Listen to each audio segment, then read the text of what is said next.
Hello, this is episode number 12 of Effluvium, and tonight, or this morning or afternoon, depending upon where you are, is an episode on the philosophy of fragrance, the thought process behind it.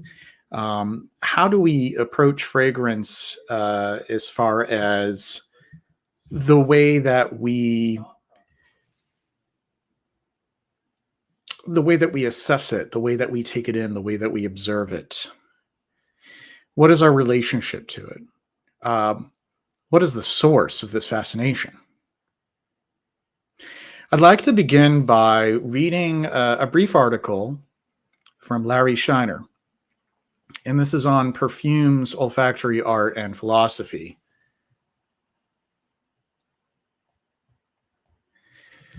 What could philosophy have to do with odors and perfumes? And what could odors and perfumes have to do with art?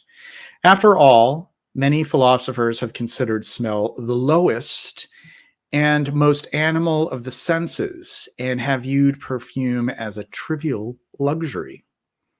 Worse yet, in modern history, the nose and smells have often been the butt of jokes, from Gogol's famous short story to schoolboys snickering over farts.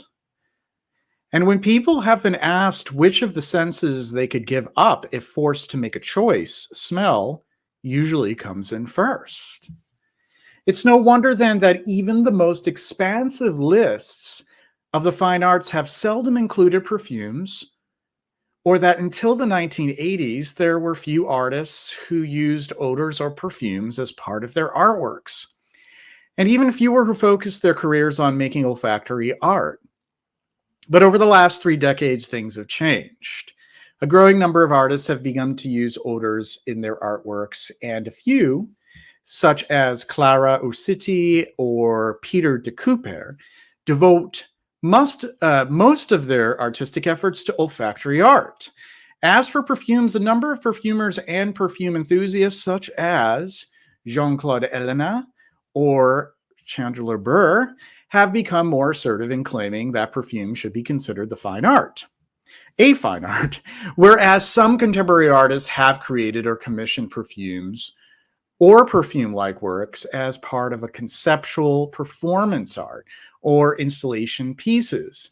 Finally, many art museums during the past 2 decades have exhibited works of olfactory art, and there has been at least one notable museum exhibition explicitly treating perfumes as fine art.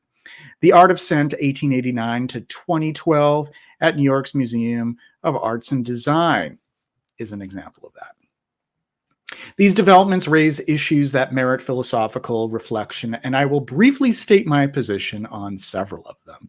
To begin with, I believe the tradition stretching from Kant to Scruton that rejects odors and perfumes as a basis for serious art, claiming that they are evanescent and that they lack structure or cannot express meaning, is fundamentally mistaken.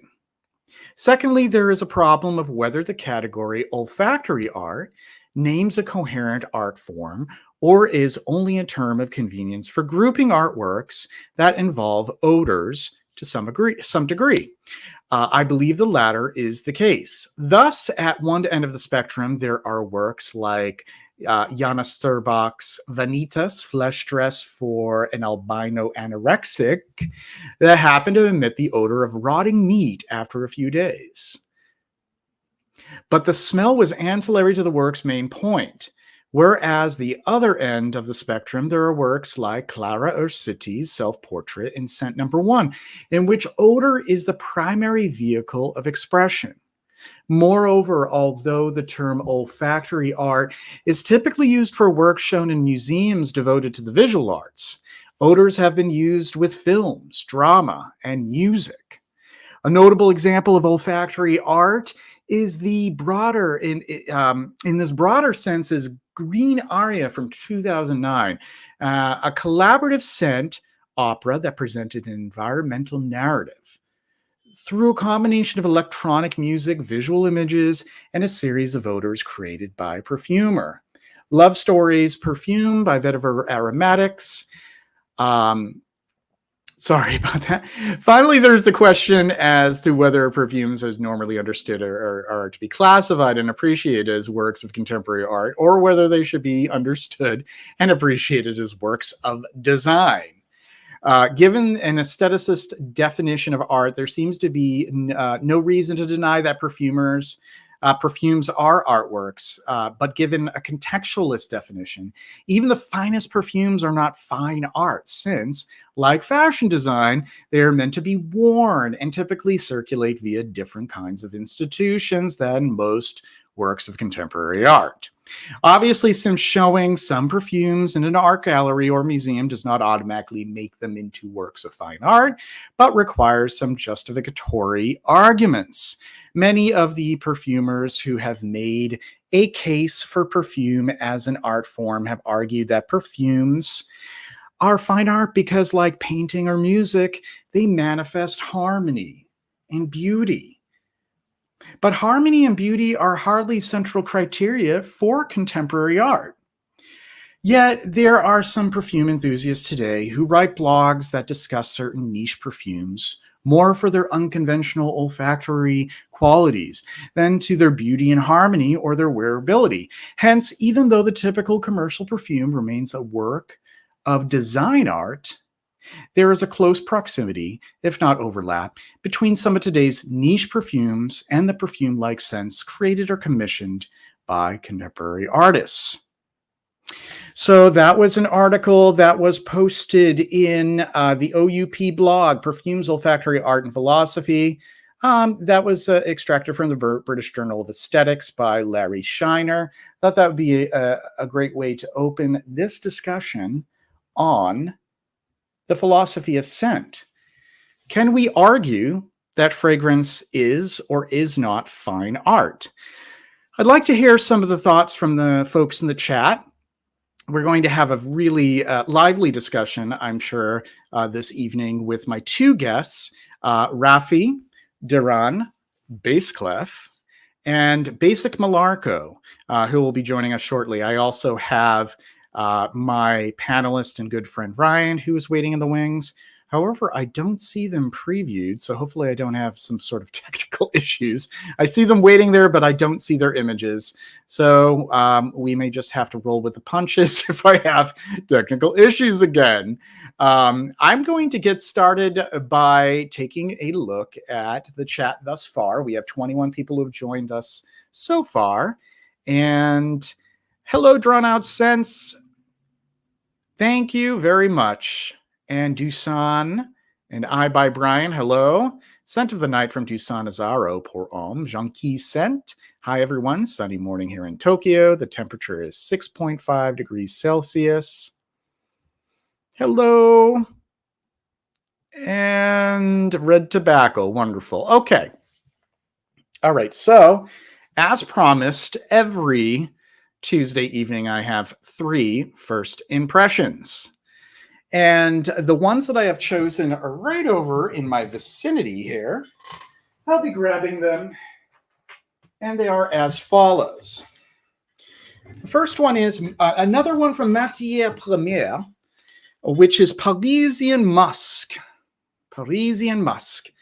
And I chose previously Radical Rose, which I found had a likable opening, but a rather nagging and annoying dry down.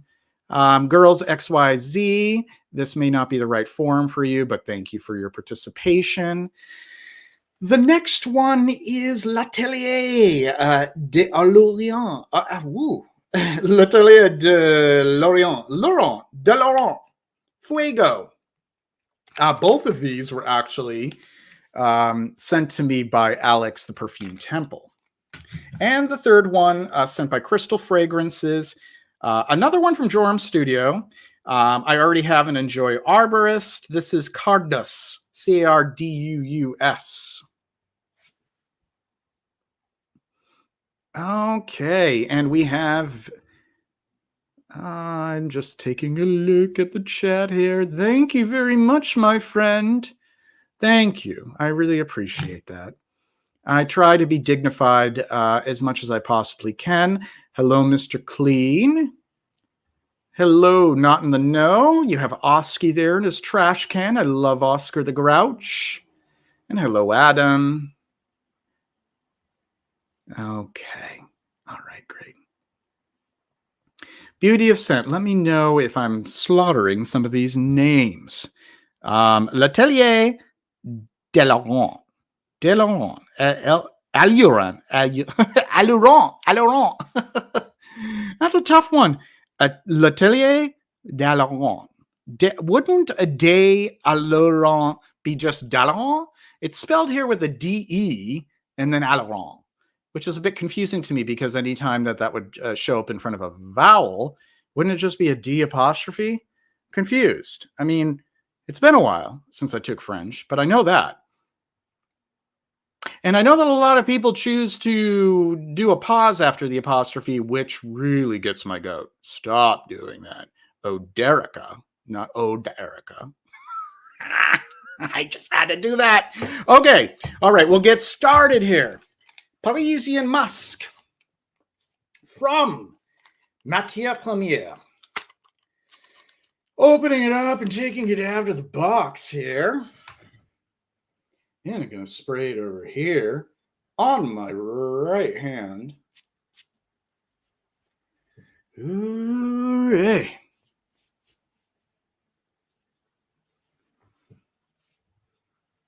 Oh, I see where this house is going. I see where this house is going. They're not subtle. The Matière Première are not subtle. This is the second one where it's just a blast to the face and to the senses. I already am not jiving with this one. It's just like there's such more refined musks if we're talking about sort of like round musks or white musks. This is like a white noise musk with too much funny business going on, like too much like today funny business. Like today, this is today's kind of musk with lots of like really obnoxious shit. You know what? I'm just so tired of beating around the bush. I'm going to shoot from the hip now. Like some of these fragrances, to my nose, are not pleasurable, and this one is not. And I'm sorry to offend anyone who finds this to be enjoyable. Please don't take it personally. This is something that maybe we'll be discussing this evening. To explore the subjectivity of scent and also context. I've smelled hundreds of fragrances, hundreds at this point. I've had to process many of them. I'm going to be talking about that a little bit later as well. And let me tell you, there's going to be something that will be thrown into my olfactory receptors, into this bulb in my head, and make me angry that it comes off as haute perfumery and is being charged, people are being charged $300 for it. And it's not fair. So that's my take on that so far. I'll revisit it in about an hour, but I doubt my feelings will change one bit. Enough of that one. Okay. So, L'Atelier de Laurent. Fuego is the name of the fragrance. Fuego Poron. I wanted to specify that. So apparently it's not being marketed as unisex. Oh, wonderful stuff. I love Dantebras. Wonderful stuff. That is a great violet cashmeran musk. Really well done stuff. So that if we're talking about spending your cash, your hard-earned cash, don't spend your fucking money on Métier. I'm sorry. Spend your money on Frederic Malle. Okay? Not every Frederic Malle. That one is a good example of one that you may want to spend your money on. But spend your money on sort of like a gray market site and not directly from the retailer. He sure does. Maurice Roussel has an expertise for it. And Lewis says perfumes are certainly an art form, a talented person who crafts something for beauty, often based on a spark of inspiration or convey enjoyment to the wearer, even concepts and stories. there's so much debate on what is considered fine art. And it all depends on how we perceive something and what its utility is, whether or not it's supposed to make a statement, whether it is a social statement or a statement that helps us reflect. And I think that fragrance is capable of doing all of that. Okay, so back to Fuego, like as in Tierra del Fuego, or the 80s band Del Fuegos. Try this out. I have no clue what the notes are on this one. I haven't the foggiest notion as to what this fragrance is all about. So I dabbed a little bit of that one.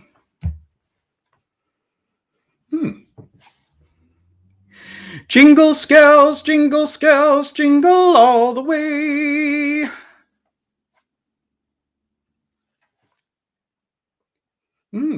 It's pleasant. It's a pleasant, aromatic kind of. I pick up like lavender and citrus and clary sage, maybe. It's pleasant.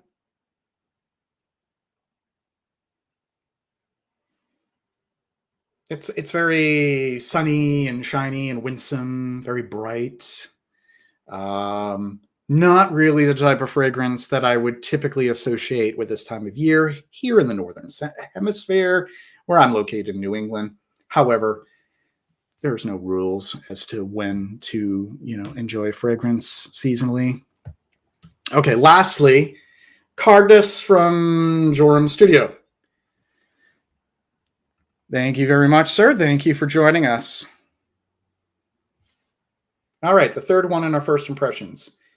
Cardus from Joram Studio. Don't remember what the notes pyramid or what the concept is behind this, but we're going in pretty much blindly.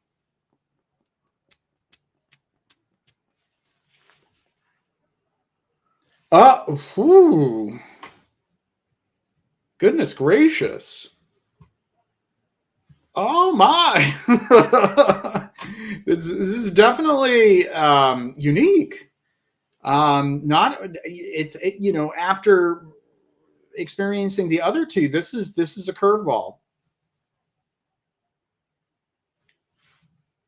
Oh wow, there's like costus in this. It smells like wet, like kind of like a goat, and scalp and under things, but violety too. Ooh, I kind of like this. Oh, I'm kind of hooked on this. Yeah, tell a friend about Cardus. Yeah, that one so far is in the running. Yeah. Joram Studio. Seems like I need to get better acquainted to that house. I actually think I'm more intrigued with this one than even Arborist. Oh, I love it. Love it. Yes, like a goat. Yes, like a... Wait, that's a horse. Like a... what does a goat do? It's a goat. Kind of like warm animal belly kind of smell. But there's violet, like violet candy too. Oh, I'm obsessed. I'm already obsessed with it.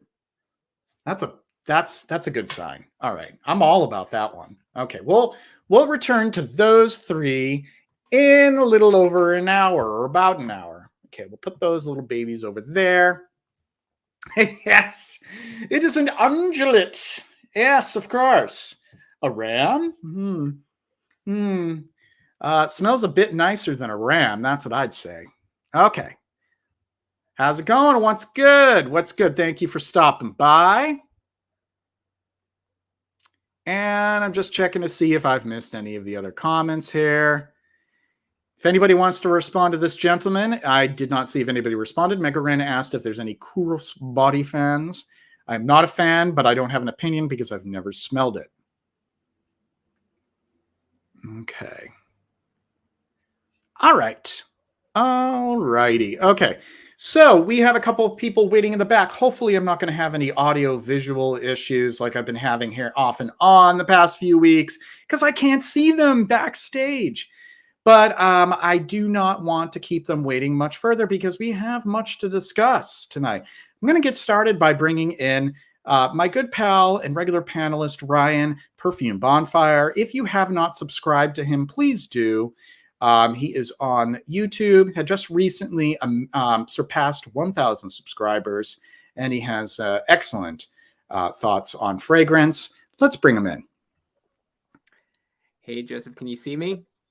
Can only hear you. Here we go again. I don't know why this happens. That's no good. It's not good. I'm assuming people who are watching can see you, but on my end, I'm not able to see you. But we'll just make it work. We'll make it work like we did before.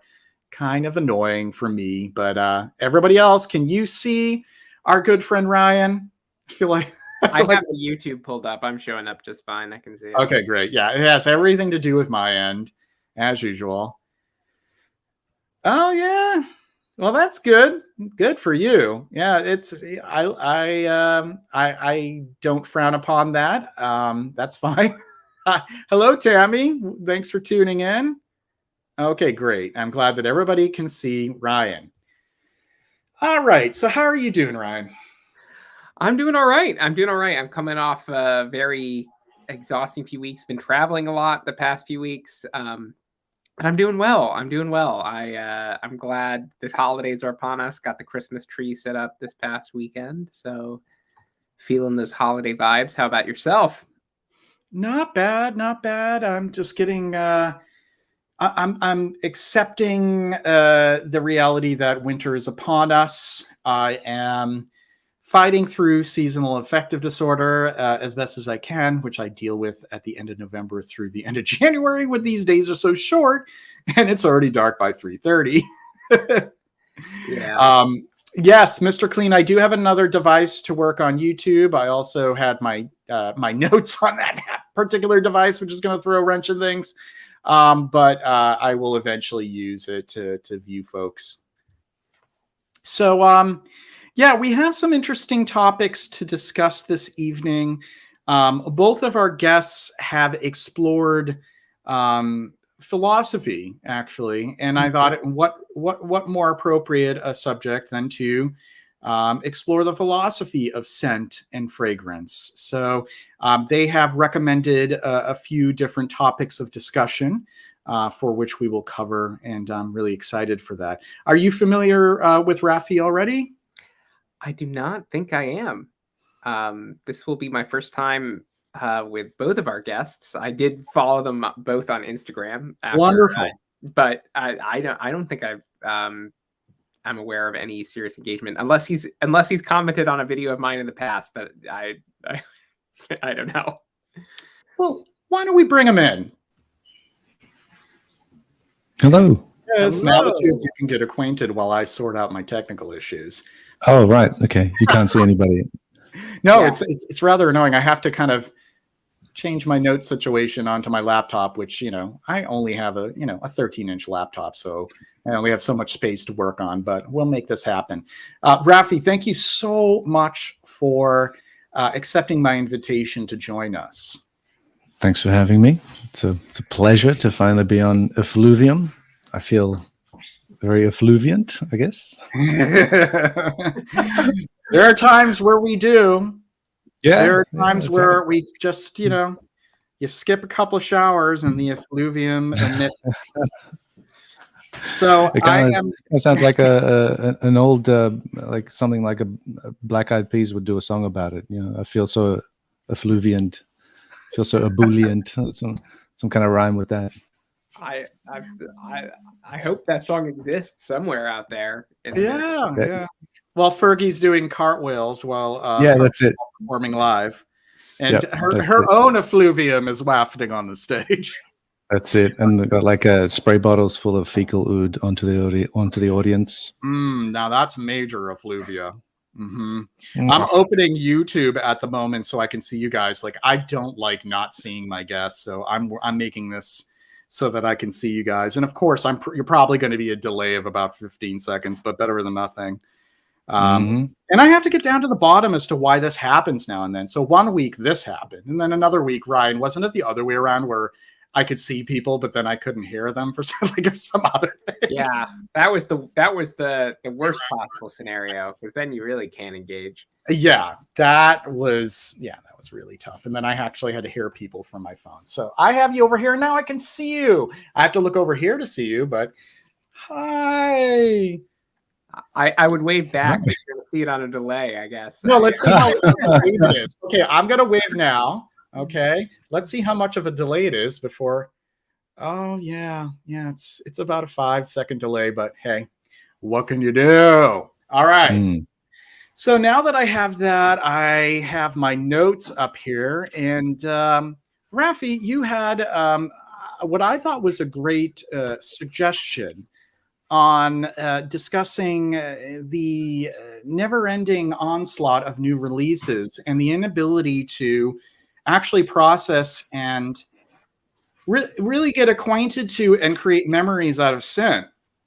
And with the market being so saturated and having these new lines and flankers, and I'd like to explore this topic because I think for most decades that people have enjoyed fragrance, we haven't had this kind of anxiety. So just want to get some of your thoughts on this.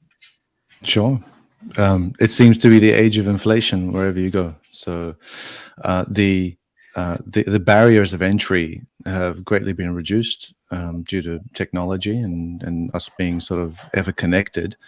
And as a result, you get a barrage of people trying to exercise their creativity or get into a business that they couldn't previously, even to the point of being able to distribute and promote all around the world, which was usually left to people that had large sums to invest. And so that now has become easier to do. And look, it might actually not be a reduction in quality or anything like that. But what happens is when you do have a larger quantity of something, it's just basic economics, is that when you do have a larger quantity of something, that the value of that thing is greatly reduced because it no longer is that sort of exclusive thing or that special thing that you spent time sort of getting to know and it actually made a decision to purchase rather than just go, it's become like a consumable kind of thing. Like I said, you could walk into your local supermarket and find like bottles of whatever the hell you want, next to the dog food and stuff. So it didn't used to be like that. This was a well thought out purchase. Does it suit me? Do I like it? Is it in tune with what I wear and my personality and the kind of social life that I lead? Is it in line with my tastes? What's the heritage behind it? What's the story behind this particular scent? I mean, I grew up accompanying my mother on her perfume runs. She's the frag head in the house, and she would go to the local perfumery and sample to her heart's content, and the guy would pull out like the tester bottles from under the counter. Go, here you go, Tina. I saved this one for you. So it was an experience, and so. And she would have like her regulars that she used to wear, and so those scents, when you spend time with them and you're living life and creating experiences and collecting experiences, and when you smell those again after a while, you do get taken back. And I find that the scents that I grew up with, which I've sort of recreated and have in my personal stash, I go back to those and I can relive those and remember those. But the ones that I've picked up in like even to the last sort of decade is not as much, because the turnover seems to be accelerating at a rapid pace, and it just doesn't seem like it's slowing down. Houses used to come up with one scent basically and have the whole marketing go towards that and the advertising go towards that, and now you're seeing even brand new houses come up with a collection rather than a scent. So even like houses that you've never heard of before come up with a set of 7. Okay, this is what we're starting off with, and then we're going to do 7 every year. So it gets to the point where you're trying to fill every niche or every crevice of the market with something. It's almost like a I think it's almost like a BMW kind of technique where they try to have a vehicle for every small niche of the market, kind of thing, that they try to do that. And in the end, you come up with a lot of filler as a result, and stuff that smells oddly similar to many, many other things. And like what you experienced just earlier in this live stream, you smelled some stuff, you're like, I don't know why anyone, oh shit, this is crap. So yeah, just some high level thoughts on that.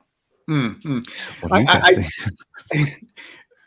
Well put. I think that it is hard, especially for somebody who may not necessarily be terribly new to a fragrance hobby, to develop maybe somewhat of a cynicism because of the changes in the market over the past 15 odd years, where there is just such a saturation of releases, and it seems like everybody's trying to get that slice of the pie, and the slice of the pie gets thinner and thinner, and each person has this thin slice and is trying to vie for that attention. And very few people really rise to the top, but there are a lot of people who are working their damn hardest to get there. And with the advent of social media and everything that comes along with it, including context collapse, which is a whole other subject that I'll explore a little bit later, you have audiences. You cater to certain audiences. You cater to the average Joe. I'm not an average Joe. I can't guess that's already taken. I can't take unaverage Joe either. I'm not an average Joe, but there are some who want the functionality and the utility of a fragrance. So I can imagine how overwhelming it might be for that person to navigate this. But then to somebody who is really passionate about fragrance and wants to have exciting and new experiences, to really feel a little bit overwhelmed and suffocated by all these things being thrown at us, that we don't even have an opportunity, like you said, or the time, as you said, we're time poor. We have a lot of these material things to experience, but not enough time to. Yeah, it's the age-old sort of thing of the more things you possess, the more these possessions possess you, right? Exactly. The more things you hold on to, the more they hold on to you. So and that's something that I certainly experience as somebody that I refer to as part of the 700 Club, where we're the eccentric collectors who have more than 700 bottles of fragrance in our collection, and I have fully and wholly embrace not only the impracticality of that, but also the psychic repercussions of that. Because with every new edition I have less time to actually wholly and completely have a meaningful experience with each discrete fragrance. It's like, there's no way. But that's the thing. The average person gets into a love affair with a fragrance, 1, 2, maybe 3. It becomes part of their life. It becomes part of the fabric of their experience, and they will have strong associations with it.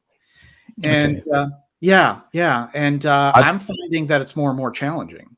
I think it's more challenging to a larger proportion of people as well. I was younger. I've always been into fragrances, but I couldn't always afford them. Okay. And the fact that there's things like discounters now and gray markets where it's easily accessible and it's like damn cheap compared to what you used to pay for in retail not too long ago, when that was your only option.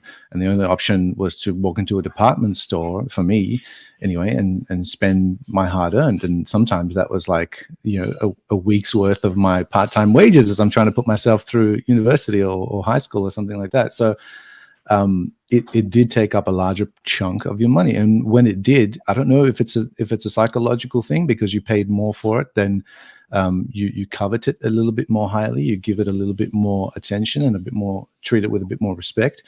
than something that's throwaway, because you can just walk into the local chemist and or hop onto your online discounter and have it delivered to your door the next day. It's just too easy.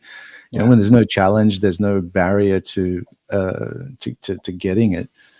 And I think most of the actual physiological joy comes from the actual hunt. And when you've got it, it's like, well, I've got it now. What am I hunting for next? So, there is this wonderful quote that I had captured from a Fragrantica review, actually, and I wanted to bring it up. It was actually for a Jean Patou review for Vacances, which is an older classic fragrance that was part of the Ma Collection. And of course, I'm obsessed with studying Jean Patou at this point. I have the Ma Collection, part of my mania.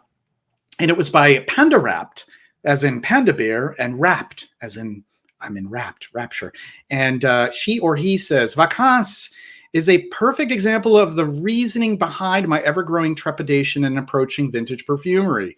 An awestruck crush that grows oppressively into a fixation only fueled by the inevitable doomed nature of its ending, the compulsion of the hunter and the unavailable of the hunted, that recreate a never-ending cycle of yearning that longs the way Romeo and Juliet longed, all wrapped into one, with a catalyst of a final stroke of destiny being a small vial of perfumed liquid I obtained from a merciful frag friend, like cyanide from the apothecary.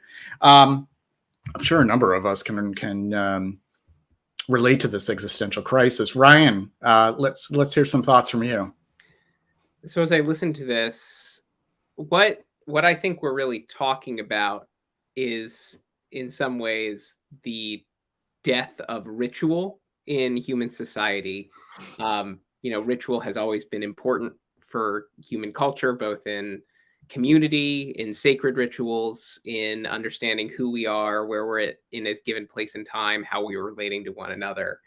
And in some ways, that is the first thing that gets sacrificed in an era of instant gratification and an era of market proliferation, unlike we've ever seen before. And so we have lost things that seem to us perhaps burdensome, but may have had value. For example, the act of going to see a movie, going to buy popcorn before you sit down in the movie, watching the previews and anticipating the movie and then experiencing the movie creates a different kind of encounter with a movie than lazily plopping down on your couch and scrolling to Netflix and just going through some things. And there's amazing awe and wonder in the fact that we now have everything at our fingertips too. It's a two-sided thing, but I would say we have, because ritual has been so quick to go in our society, we've lost the capacity to form strong memory associations with art of all kinds. It's not just perfume, it's music. I can't tell you some of the stuff I've listened to on Spotify probably only once, because it was there and it was gone the next, and I liked it in the minute, and I was like, hey, I should remember to save that, and I've never gone back to it. Or perfume. Many things, if I haven't written down what I've sampled, I often forget what I've tried and encountered. And I identify more as a wearer of perfume than a collector. I get rid of bottles I don't wear. So if I'm not wearing it very often, I tend to ditch the bottle. I don't keep things around just to reference it.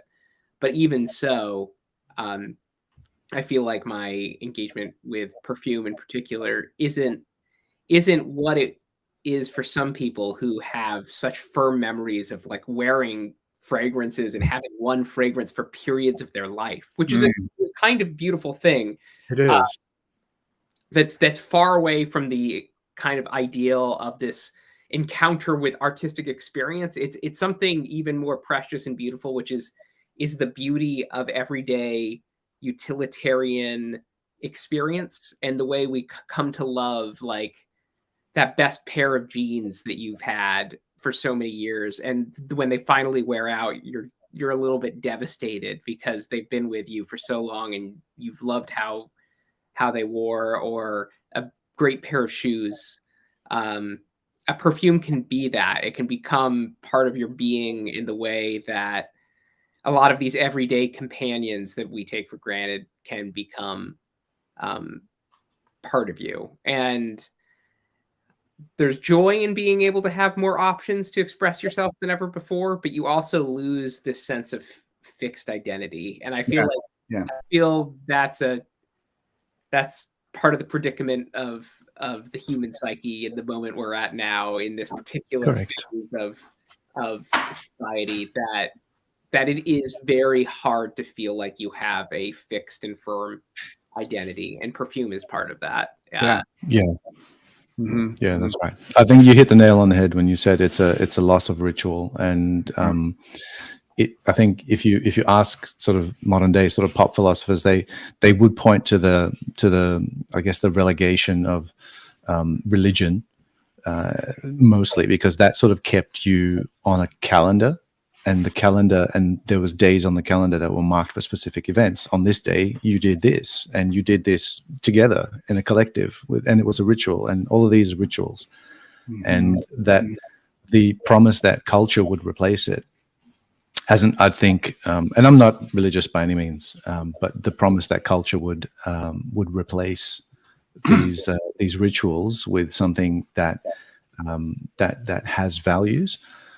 So it's not just that, like, for example, you could say that Black Friday is a ritual now, but what value is that espousing into society? And is it good? Is it bad? I don't really know, because I spent money last week, so so it's like, yeah. So you're right in that we've lost this ritualistic nature that we, I guess, naturally had. There's some things that we naturally do without thinking, and one of them is to form a hierarchical society, and that's just naturally what humans tend to do. Another thing is we do things together. We're highly sociable creatures, and so to have rituals where we come together and socialize, I think is key.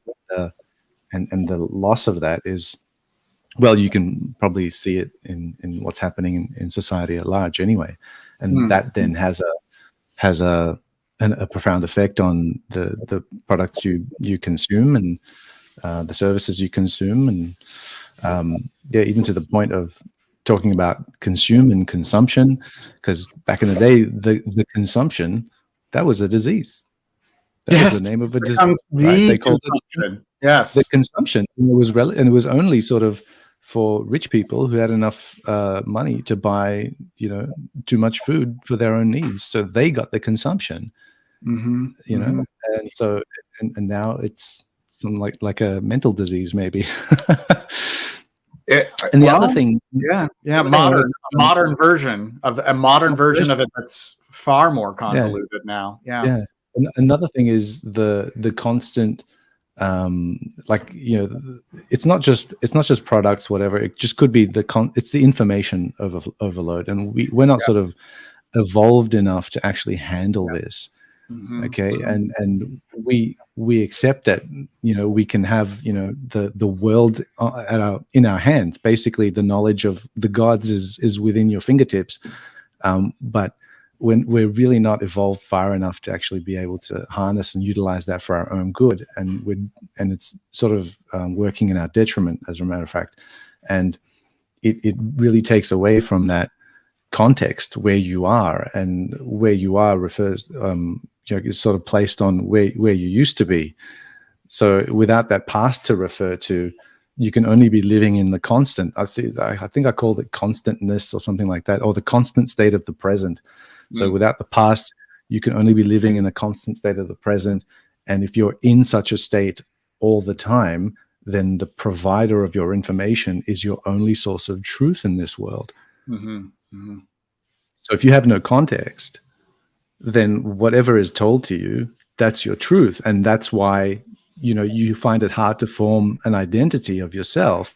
You can't what is this? The story that you tell yourself of who you are and what things you like and what you don't like. And that brings us to content collapse, where, we're losing this sense of identity as it is presented within context. We show a facet of our personality in the workplace. We show a facet of our personality to friends, to family, to those who we go to school with or we share a hobby with. And with content collapse, those lines are disintegrated. So it all kind of comes together, and I don't think that our minds have the capacity to handle that. We've been so used to socially having that as part of our oeuvre of making our way around life. And with social media, there really is this disintegration of that. And it's applicable to any kind of subculture, including the fragrance subculture. I can't tell you how many people were a bit confused to find that I had come from having just a personal Instagram to having this perfume Instagram. And there couldn't help but to be a feeling of a little bit of alienation, a little bit of like, what aspect of this person is this, and how can I relate to them? But ritual too, thinking about ritual is what forms culture, and culture forms community. And with the collapsing of that, with ritual, what really is the foundation for community? There is just such it is such a taxing experience. Lately, I've been thinking about how taxing it is to keep up with the expectations of this really controlled environment of social media, of keeping up with that and making sure that there is that people are paying attention to you and keeping yourself relevant. That's not to go off on a tangent, but that stuff. The attention economy? Yeah. Oh God, the attention economy, and what people will do as a way to skirt around that. And that what we see are people who, okay, well, maybe this isn't going to keep people engaged because I'm not getting enough attention. What am I going to discuss instead? What am I going to share instead? What am I going to incorporate into this that will keep people paying attention to me? And that's a bizarre thing as well. There's a very, very good documentary series. It was made in 1978 by a guy called James Burke. I think that's his name. And it was called Connections. Now, I'm not old enough to remember this because I was born in 78, but I did watch it much later. Well, it makes us Mr. Smelly's 1978. Okay. Yes, Gen X, represent. Yeah. Yep, that's right. So he did. So he was like a historian kind of thing, and he said that history is not linear; it's all over the place, and that's why the series is called Connections. And how he did every episode where all these events happened that seemed random, and then they culminated in, the atomic bomb or something like that. And in the very last episode, he did this huge monologue right in front of like Cape Canaveral, right before a takeoff. And he only had one chance to get this right, and he knocked it out of the park. And I think it's almost impossible to find this documentary series, but the gist of it was, even in 78, he had the foresight to say that society is getting faster. The things that keep your attention then need to be more and more banal, more and more bombastic, more and more vapid and vacuous. And we're slowly going to be sinking to the lowest common denominator of attention grabbing in order just to get a look, a passing glance from people's eyes.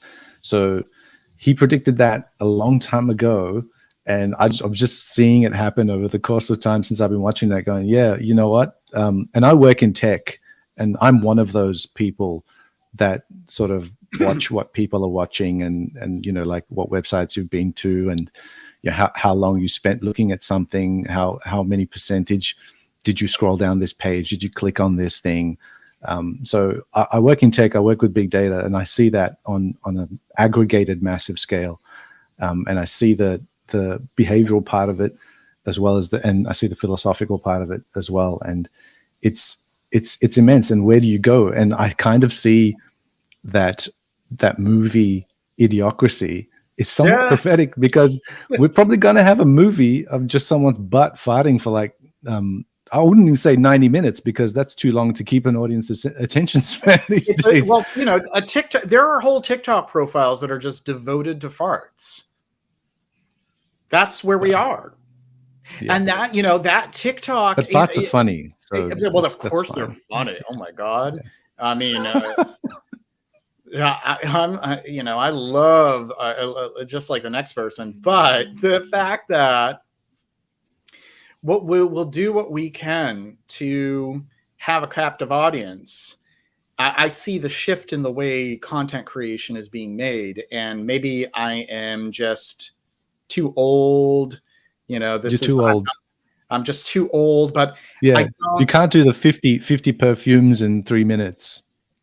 Like because those videos, 85 perfumes in 1 minute. Well, even folks in their 80s are doing whole videos, and they're talking about a perfume for, I don't know, 20 seconds. And they're talking about 80 of them. And it's just, my brain cannot process it. It's overwhelming to me. It's like, it's just really a mind fuck right now, between the TikTok culture where you have like the, I mean, Instagram has it too with their, what do they call them? The reels, and there isn't really any meat on the bone. It's just a bone that's being thrown for attention, but there's no meat on it. Quickly, Brian, thank you so much for the recommendation here. I've already written that down. And I don't want to keep another really great guest of ours waiting any further. I'm going to bring him in. His name is Danilo. He is better known as Basic Morlaco. He has made appearances in other live streams, including Dan, aka Mr. Smelly. I'm going to bring him in. He had some great suggestions for discussion as well. So I'm going to bring him in right now. Okay. Well, I just removed him accidentally, but I'm bringing him in again. Sorry about that. Here you go. Oh, he's coming. A pleasure to Hello, be here. my friend. Thank you for the invitation for this lovely evening of discussion of fragrance and philosophy and life itself. It's a pleasure to be here. It is an absolute pleasure to have you join us. Now, sir, I know that you had some things that you wanted to discuss. So I thought that you would that I would invite you to take the lead at this juncture to open up that conversation. Well, yes. Thank you, JJ.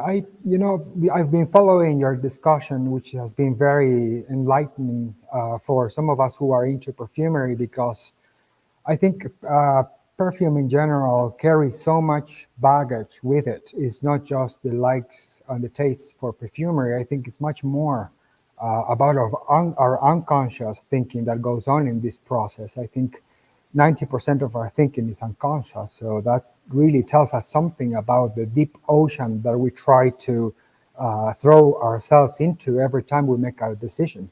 So in this area, I was thinking, JJ, the other day about how hard it is just to describe a perfume with words only. And because, when you are talking on this type of streaming sessions, or maybe a YouTube channel or an Instagram, or you name it, you often go out of your way to make an accurate description of a perfume. However, we all know we cannot do justice to the description. You have to actually smell it. So we make our best effort. Some people may do better than others in that area, but I do think it requires our attention, because I think this attempt for us to show perfumery and to talk perfumery, which is a passion for me, obviously. I think this takes us to a territory of the unknown, and I think we really need to acknowledge that as the unknown territory. Just like describing a piece of classical music, a symphony or a string quartet, you just try to do your best with what you have at the moment in a particular day or on a particular hour. Right now, I'm in my office and I'm trying to explain here with words that I somehow have managed to accumulate during my lifetime to make the best that I can. However, we know that this is highly limited. I feel myself, I'm a very limited individual when it comes to description in general. So I refer always to maybe the philosophy of Plato in this case, which he always talks about: beware of self-deception, because you can get to a point in your journey when you are maybe aware that you are on a truthful path. Turns out maybe you are misled or by your own unconscious, or maybe your external stimuli. So at this point, I think, JJ, this is what I had to bring to the panel. And thank you also for you guys for letting me speak for a little while. And having said that, I heard you mention this lovely name from this lovely house, which is Batu. And this perfume is a wonderful perfume, which is I don't want to intrude into the discussion, but I just want to show, since JJ mentioned it before. But I think I'm new to vintage fragrances. I'm new to this area. I was mostly a niche type of perfumery, modern, but ever since I discovered I studied perfuming decades and perfumers. Like, I analyze who's making the perfume. Like, who's this person? Should I believe him or her or not? Are they oriented towards a marketing goal? Are they maybe just an inspiration to others in terms of artistry? So that's all for my little opening, JJ and panel. So I would like to hear more from you. Well, thank you very much, my friend. I'm fascinated with the dearth of vocabulary when it comes to the expression or description of scent. Right. And I think one of the main reasons for that is due to the fact that out of the five senses, it has long been believed that scent is the most base and visceral of all of the senses. So what we have to do in the absence of that language is use a lot of metaphors. We have to seek out ways of description through other senses. So taste and sound and even touch and visual descriptions. You know, think of like, you know, certain fragrances are described as such as like a watercolor, or something with a thick impasto, something with texture. Some of my favorite descriptors involve that of music analogs, because I'm a huge fan of music as well. So what we do is we can make a sort of these associations with the fragrance as if it were a piece of musical, like a musical composition. You know, the tonality, the timbre, dissonance and consonance. And it's fascinating to me that we have to, you know, in the absence of a really solid language for scent, use these sorts of things. But that's what you know, in my own writing, that's where I tend to go to all the time. And I mean, I think of myself first and foremost as a fragrance writer. You know, this whole like being on Instagram, being on YouTube, and being a content creator and stuff is never quite as comfortable to me as sitting down and expressing my thoughts on fragrance through writing.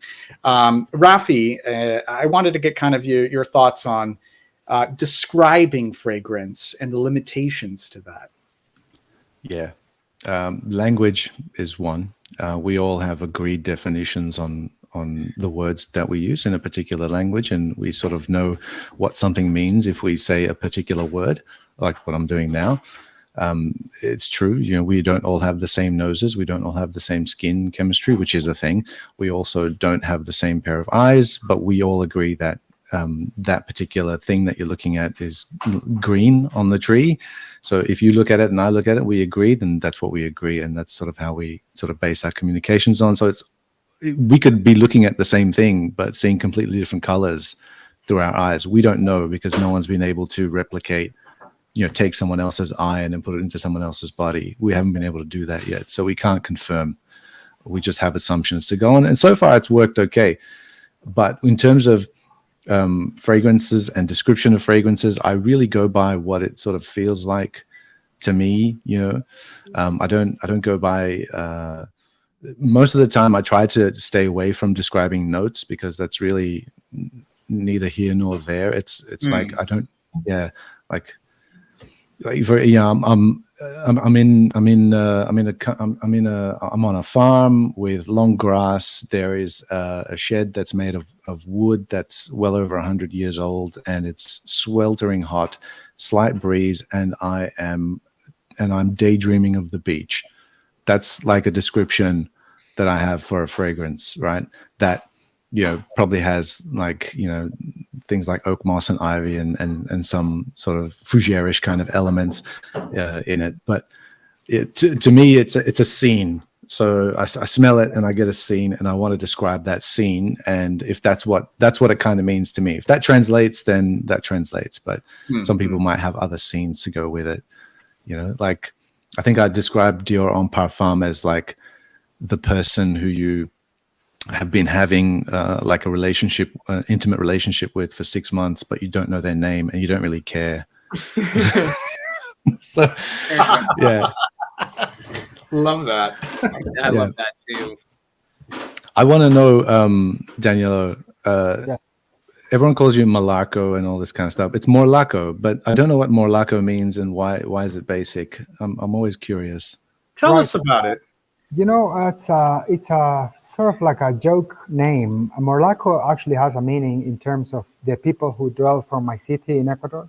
We are located in the Andes mountain range. So we live in the altitude of 2,300 meters above sea level. So our accent is very particular in Spanish. Our accent, most people say that it's similar to singing. So they say they have the singing accent. So they call us Morlacos, whoever comes from Cuenca. Basic, I think, in terms of the strict definition of the word, is maybe just like the most fundamental principles, most fundamental ideas, and I think that just reflects who I am. I think to try to go always for the fundamentals in general. I try to not be as specific as possible when it comes to thinking, because otherwise you get carried on into many areas where sometimes I think people are overthinking things too much. So I just sort of do my thing and try to be as humble as possible when it comes to knowledge. That's why I feel privileged to be here tonight, because I think this is a night for learning for me, because I am surrounded by people who are very into fragrances and have been doing this hobby or passion for a longer time than I have. So I feel very privileged to be here and to mainly listen. So I guess I want to speak to you a little bit about Ecuador, Raffi, because our country is a tremendous, lovely place. We have 4 regions in our country. You may all know this, but I just like to take the time to explain. We have our Galapagos Islands, which is paradise. If you haven't had the opportunity to go there, I strongly recommend you put that on your bucket list. This is the place where Charles Darwin went in his early years to make his studies about evolution. He saw the tremendous diversity in terms of flora and fauna, and he actually compiled plenty of information from those islands. They are still there. They are a relic, and they are a sanctuary. You can, and we have the jungle near the Amazon forest. This, very strange climate over there, very humid, high volumes of rain. And we have our coast in the Pacific, lovely beaches and the hot weather as always. And we have the Andes Mountains, where I live mostly. So we have all this diversity in a very tiny little country of 13 million approximately living currently in Ecuador. So I think it's very interesting how we get to be so diverse in a very little area where you can drive an hour and you change 10 degrees Celsius in just an hour. It's 10 to 15 degrees. You go down to the down south a bit from where I am, 2 hours you are deep in the Amazon. So it's wonderful places to visit and to just get experience, because I always admired the walking. You know, I just have such high regards for walking, just plain walks, and because I think it's a good opportunity to do meditation and to just contemplate many ideas and maybe just thoughts that you have on your own, because this process is almost exclusively to be done by your own self. So you have so much places to do that in here. So I feel very lucky, very very lucky indeed. Mhm. That's lovely. I would love to Yeah. go to Ecuador. Yeah. Yeah, I would Especially love after your explanation. I mean, that sounds incredible. I know. I know. But I was very inspired by when you started talking about vocabulary and this concept, because I think that's very important when we talk about fragrances, and it's actually one of the lovely reasons to engage with other people's reviews about fragrance is learning new terms to describe feelings you might have felt but not have been able to put words to.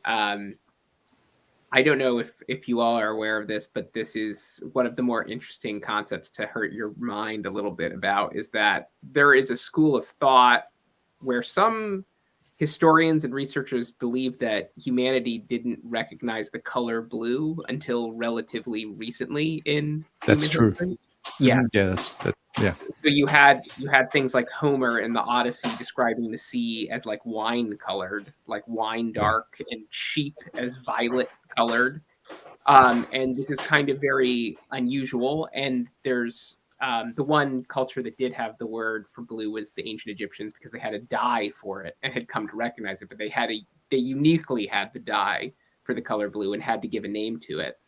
So there's kind of a very interesting idea that humanity can't recognize something until there's a word for it. And that's how our mind works.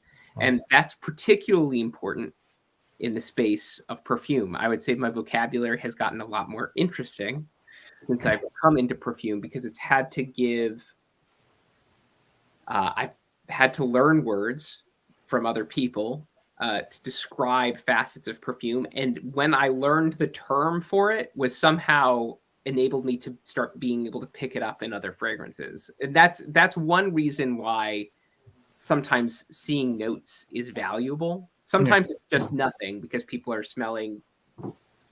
they aren't smelling the notes, they're just regurgitating the notes. But when somebody has accurately identified something in there and you're like, oh, this is what oak moss is. I picked this up. This was a thing. Now I finally get to recognize it. Or some sort of, any sort of component like that. That's exciting. And that is an important part of perfume engagement, I think. And one reason I love talking to people about perfume is what they pick up in perfume is sometimes very different than what I pick up. And they can pick up on things that are there, but they're things that won't occur to me like right away when I smell perfume. And then sometimes some people will say like, well, don't you get a lot of this from this? And I'm like, I've never smelled that in this perfume, and I've been wearing it for a year. And then I after they've given me their perspective on it, I go back to it and it's like, oh, they are right. That's like right there in the middle. How did I never pick up on that? There are perfumes like I've read reviews of recently, which have very prominent rose to me, and people will say like, well, where's the rose in this perfume? And it's kind of that kind of interesting, that's an interesting aspect of flavor, of smell in that way too, where we perceive it all differently because it's very biologically based. It's not an intellectual perception in the way that some other things are. It's a very sensory, direct engagement. But I think also part of it is just the constructs we build around perfume. And that's one reason it's very exciting and interesting to read other people's perspectives on it. Right. Yeah. Yeah, completely. I'm there with you, Ryan. I think association is mostly how we interpret words in general. So it's a good idea to go along this journey of trying to explain things which are almost unexplainable, to recourse to people who have worked on this area. And if I may, JJ, I would like to suggest this author. His name is Ludwig Wittgenstein. Bringing out he's an the heavy hitters. Bringing out the heavy hitters. We're going straight. well, to this- That's what he's good for, Ryan. That's why I invited him on. I wanted him here for this. Yes. Well, Ludwig Wittgenstein was a philosophy of linguistics, not by his choice, but what we understand him by now, because he does a really important contribution in terms of and the interaction with words. Because as you may be aware of the Tractatus Logicus Philosophicus, his first publication, there he goes into this technique of writing that is very, very interesting and very difficult to digest. So you have to take the time and go along the journey with him in order to understand what he is saying. But if you make the effort of giving it deep concentration, I think you may get along with it well, because he basically says that you are not just able to explain these things. You may talk whatever you prefer about them, or you may not talk at all. You'll be correct in both instances. So it's about the journey. It's more about your passion. It's more about what makes you happy during this lifetime. Because one thing we have to reconcile with our hobby or our passions is that our time is actually expiring. It's not the fragrances. Fragrances will be here for as long as we know. They might be here forever. As long as there are humans, there will be fragrances. But we are not here. We're not here forever. So I think we need to choose carefully what we do with our time in terms of selecting fragrances in living lifestyle in general. I think we don't have to overlook our basic needs, health, body, mind. We need to be aware of that very, very carefully, because our passions sometimes can be, as I said before, self-deceptions. And that's a very, very difficult line to see. But I'd recommend Wittgenstein for that area. Yeah. Thank you so much, my friend. Raffi will need to bow out, so I want to thank you so much for joining us for this installment. I would love to have you back again very soon, if that's possible. Yep. And perhaps we can It would be have great. you for a longer period of time. But thank you so much for joining our discussion.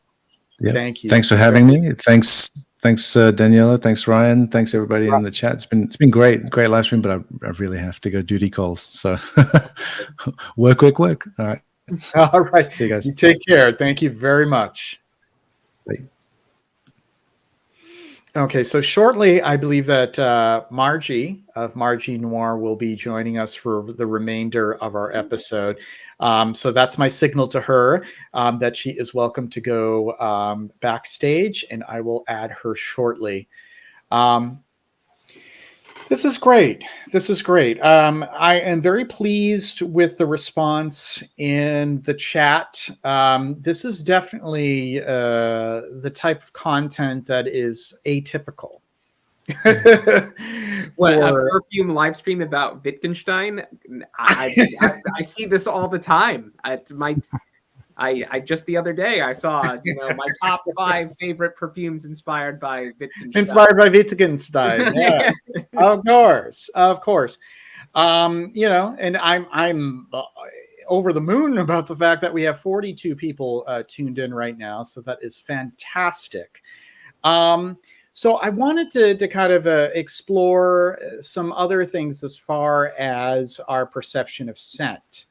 Many of you may be familiar with Marcel Proust, the highly influential 20th century novelist and essayist, known for his series À la recherche du temps perdu, Remembrance of Things Past, and in one of his books, Swan's Way, he writes about his mother offering him tea and a madeleine, which is a small cookie that you may be familiar with. They're accessible even at Starbucks. I've been known to pick them up there. But he would be offered a madeleine and some tea to warm him up, and the taste of this cake dipped into the tea unintentionally caused him to be overwhelmed by emotion, and has him reminiscing about a time of his childhood when he was given that same snack. So it's often brought up in discussion of fragrance and memory and emotion, the Madeleine de Proust, that describes these smells, tastes, sounds, or any sensations that remind us of childhood or simply bringing back these core emotional memories from a long time ago. So I just wanted to touch upon that because I figured, we would be remiss without exploring that. Are there some fragrances, panelists, that evoke that for you? Tell me about it. Well, I'll give Ryan the head start there. Put him on the spot.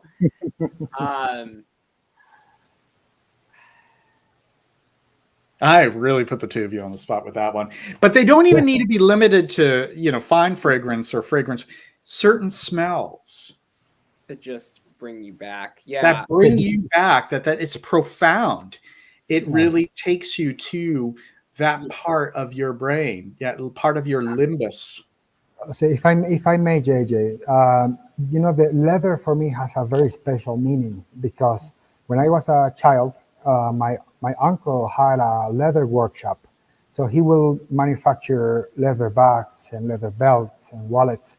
So every time I went to visit him, he was at his workshop and he was working with leather. So that smell, it is absolutely fantastic. And also, I was around horses a lot in my childhood, and even up to now. So that particular smell of barnyardy type of smell. So it brings so many positive things in my life. That's why I like to have plenty of leather fragrances to bring me back to those wonderful days as Marcel Proust, who is maybe one of the most influential writers since I don't know. He's a great contributor because he has a way of delivering painful writing that maybe is unparalleled. He makes that suffering of life in general sometimes worthwhile. I think it's very interesting how in Swan's Way he describes a scene when he's traveling on a train, and he describes that he sees the poles punctuating in the distance, just like raindrops. So it's just fascinating how he writes. So yeah, that's for me leather, I guess. JJ is the answer for that. Now, Danilo, have you found any fragrance that could approximate that for you, like any kind of fine fragrance? Yes, I guess for me, Naomi Goodsir Corpus Ecus is one of the most niche compositions done by Bertrand de Chafour, who, because she is in love with horses and leather too, so I identify myself with that a lot. I also like the leather note that Francesca Bianchi uses in her compositions. And I have to appreciate all the old school leather in fragrances as well, because leather is such a complex note, JJ. It's very difficult for me to get myself around it. I think it's present in so many fragrances that I try to just focus on those two and to give you my best accurate example of what those childhood memories bring together, the leather and the animalic notes. Allow me to give a plug also to Santa Maria Novella Po d'Espagna. I have a feeling that one could be evocative for you as well. It may be worth seeking out. I know that they can be difficult to sample, Right. but I just have a hunch. I have a hunch that would tap into that for you. Right. Yeah, I'll type it in the chat too. Santa, and Corpus Equus is also a great one too. Santa Maria. We're talking about the subgenre of like horse stable leathers. There's a lot of good ones in that category. There sure are. Oh yeah, go ahead, Ryan. Sure. So I was left for a bit because I think the reason I was initially stunned is I often chase these sense memories in perfumes, but it's very rarely that I encounter perfume that so directly evokes these very precious experiential moments. And when it does happen, it's kind of a moment of epiphany, but it doesn't happen very, very often. One of the scents that is very precious to me, which I didn't know I had until I came back up here to the Northeast But I instantly recognized when I had just moved up here, and it was, September or so, late September, but it was a warm evening, and I was amongst like lots of pine trees in the dark, and the warm scent of the pine needles in the earth. It immediately took me back to, I grew up in New England but had moved around a lot, and I was like, oh, I remember this exact smell. This is something that came back, and it was like a flood of beauty to me, because it's such a beautiful aroma, and it's so particular to this area of the country and this particular combination of smells on that summer night, like late, I mean early fall night, but like it's felt like a late summer night. And that is something I've never really quite encountered in a perfume. I love pine notes. I chase them voraciously. Me too. Seeking that perfect expression of pine. I haven't yet found it. I found a lot of lovely pine perfumes, but that I haven't quite found. The other smells that sometimes call to me, I think that's one reason I keep going back to what you might call like southwestern dry aromas. It was only a few years, but it was very formative years for me, where I spent time in California, Southern California, very dry, and playing in the kind of like dusty hills around my house. And we didn't even really have lawn for much of the time that I lived there, because it was so dry and dusty. And that the aromas of that area are very deep in my soul. So I love the smell of kind of like dry, arid southwestern desert, which is unique in its own way. And so I think that's one reason houses that have tried to capture that and have done a good job of that, something in those fragrances keeps calling back to me, even if it's not perfect. One of the houses that does that very well is a house nobody ever talks about, because they're so small, but Perfumes of the Desert, if you look them up, is a... Yes, they're very, very unknown. Yeah. You told me, Ryan, about Perfumes of the Desert. I'm fairly certain it was you. And yeah, I share that association. I do. I do share a strong association with conifers for some reason. I might be able to, through a little bit more exploration, figure out exactly why that is so. Because when I was a kid, we had eastern white pines that grew in a row in our front yard, and we had a pine forest in our backyard. So some of my earliest memories of trees in our yard were that of pine trees. So those are some early memories. So I do have a very strong association with pine and coniferous notes. And, that's not limited to pine. It could be, balsam fir, spruce, cypress, anything that's cone bearing. And Ryan, have you already experienced Arso from Profumum Roma? I find that's a really great one as well. Yeah, very, very nice. Yeah, but I definitely share that. I share also wood in general. So our attic in the house that I grew up with as a kid was all knotty pine, and that gave off a scent as well, because the oils were still embedded in that wood in the attic. And whenever you go up there, you could smell the oils.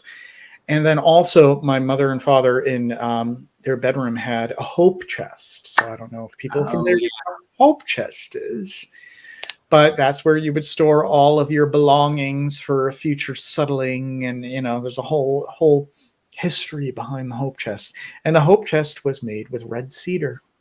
Mm-hmm. So red cedar has a very strong association with me as well.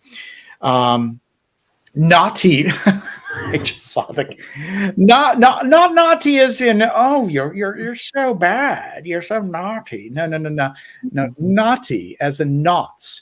So in the wood itself, there are knots. So knots, there are these darker, knotty parts of the wood, and you can recognize it within the wood grain itself. Beautiful. Knotty pine, yeah. I- Wonderful stuff.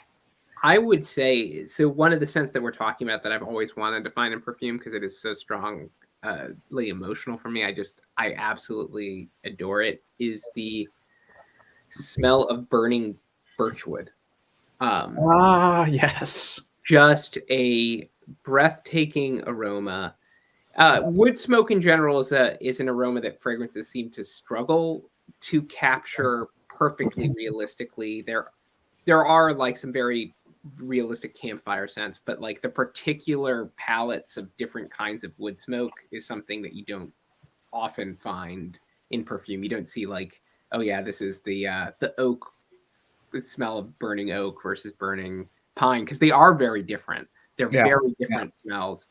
If I could ever find something that was just pine smoke, I mean birch smoke in a bottle, I may add, sorry, Ryan. No, go ahead. I was just going to tell you about Palo Santo, which is very common here in our coast. So it's very common for people to burn Palo Santo on special events and maybe something preceding a special date. So that smell is particularly wonderful and also very evocative, because the way in which you burn Palo Santo, we use what we call a cuenco, which is like a little bowl made of of certain types of ceramics, or maybe just regular types of stone materials that are. Oh no. Oh no! Did we lose him? Hopefully. Oh, are you still there, my friend? Oh, he's back. He's back with us. Okay, good. Because I don't even have like real time either, so it was even more confusing. Yeah, I should get that too to frustrate myself every time, because it's very Ecuador is not characterized for having good Wi-Fi connection. Okay. Yeah, so that's it. Palo Santo is lovely. I actually Yeah. have burned some in a bowl myself in my home. I love the aroma of Palo Santo. It's so rich and complex and beautiful, very beautiful.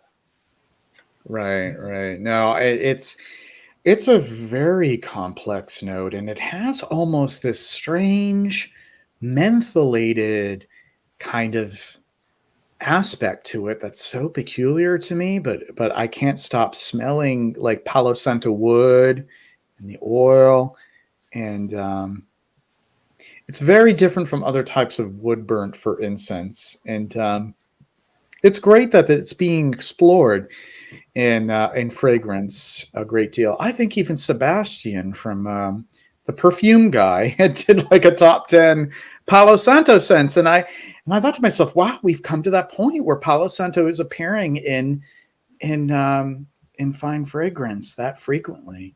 Wonderful stuff for sure. They had to find a new precious wood to replace oud. Yes, it's the new oud, I suppose. Yeah. So the time is now 8:30. I think we're gonna let it stretch for a little bit longer than usual until about 9:30 tonight, just to give it an opportunity to really dive deep into some stuff.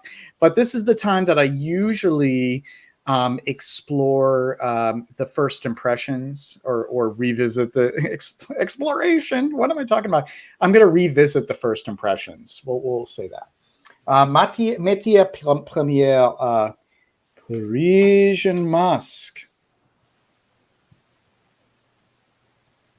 No, thank you. Does it smell Parisian? No. It just doesn't smell very exciting or alluring or thought-provoking. I know this is a house that's sometimes interested in raw materials. Is there a particular musk that would even be associated with Paris to say Parisian musk? I don't know what they mean by Parisian musk. I mean, mind you, this is the same house that named their other fragrance Radical Rose. Right. I tried that one, JJ, Radical Rose, and I think it's along the lines of Portrait of a Lady, maybe that type of green rose type of Yeah, thing. totally, And totally. they do have another one that I believe is called Falcon Leather, I believe. Yeah, Uh, a lot of people talk about that one as well. I have not a sample of that one, right. but rumor has it is very much in the same wheelhouse as Tuscan leather and that Yeah, sort of stuff. I have it. I have it over here. Falcon leather is a modern leather in that sense. It is. It does fit what you said about Parisian musk in the sense that it's like very, a very like front-loaded kind of statement leather. Yeah, yeah. I'm just, like I said, and I do tend to be a bit controversial, not so much so that I alienate whole swaths of people. But I feel like this is verging. This whole matière première feels like sort of a venture capitalist sort of brand. They're like, let's do this. Let's make a niche brand. Let's make some money. Let's get some people involved. And from IFF to make something. Like give them a brief. Like we want it to be, really bold and loud and have something that really, treads a line between like mainstream and kind of cool. And let's make this house and charge $250 to $300, whatever, for it. I'm not impressed so far. That's the second one that I've sampled. I just have a feeling that this would be my sentiment for each one of them, unless somebody can direct me to one in particular that they feel doesn't really, fit into that whole thing. The one I keep hearing about that people say I should try is the Ensemble Suave. Oh yeah, there's that one as well. Yeah. And I'm very, me and my incenses. Like, if that's got to be a damn good incense, because then There are a I'll lot of be. incenses. I love my incenses. I got to do I think we have to devote a whole Tuesday to incenses soon. I really do. Okay, so the next one is, let's see. It's that one that confused me, L'Atelier de Laurent. I'm going to type this in the chat. All right. Can somebody who is fluent in French tell me if this makes any sense? L'Atelier. Let me type it correctly. De Laurent. Oh, there's supposed to be a T at the end. I'll type the T there. All right. So shouldn't it be d'Alaurent, not de Laurent? Somebody tell me. It doesn't seem to make sense. So, I don't really care. I'm not gonna bother. It's, it was just a pleasant citrus aromatic. I just, I'm hard pressed to be really intrigued by those at this point. However, Cardus has been singing on my skin this entire time, and I've been living for it. I've been living for it and loving it. And the other two could just bugger off, because this is really intriguing to me. Like, I want to know what this is. I clearly need to try that one. Out. Yeah, this is the house that I think I want to pay closer attention to. So the third one is the Joram Studio Cardus with 2 S's. So far, that is the one that is taking the lead. And I think that way. Oh, no, Alex, I don't think I actually got. Yeah, I think I got this one from Crystal Fragrance. Laurent is interesting. They are in Northern California, and they grow most of the plants they use in perfumes themselves. I believe it. And Micah says underwhelming house in regards to Métier Parfumier. Yeah. So, yeah, that was just my little check-in on that. Okay. All right. Let's start just, let's make this a little bit more free form, a little bit more relaxed. I think that, Danilo, I asked you, about a couple of the fragrances that you've recently acquired that are giving you a little skip in your step. Share Right. those with us. Yes. So, JJ, I have to confess something because I've been, ever since you sent me the invitation to appear in Effluvium, I've been looking for vintages. So, not to, uh, show myself that I'm just a niche, maybe type of perfumer. I mean, consumer of An perfumes. enthusiast of just niche, or yeah.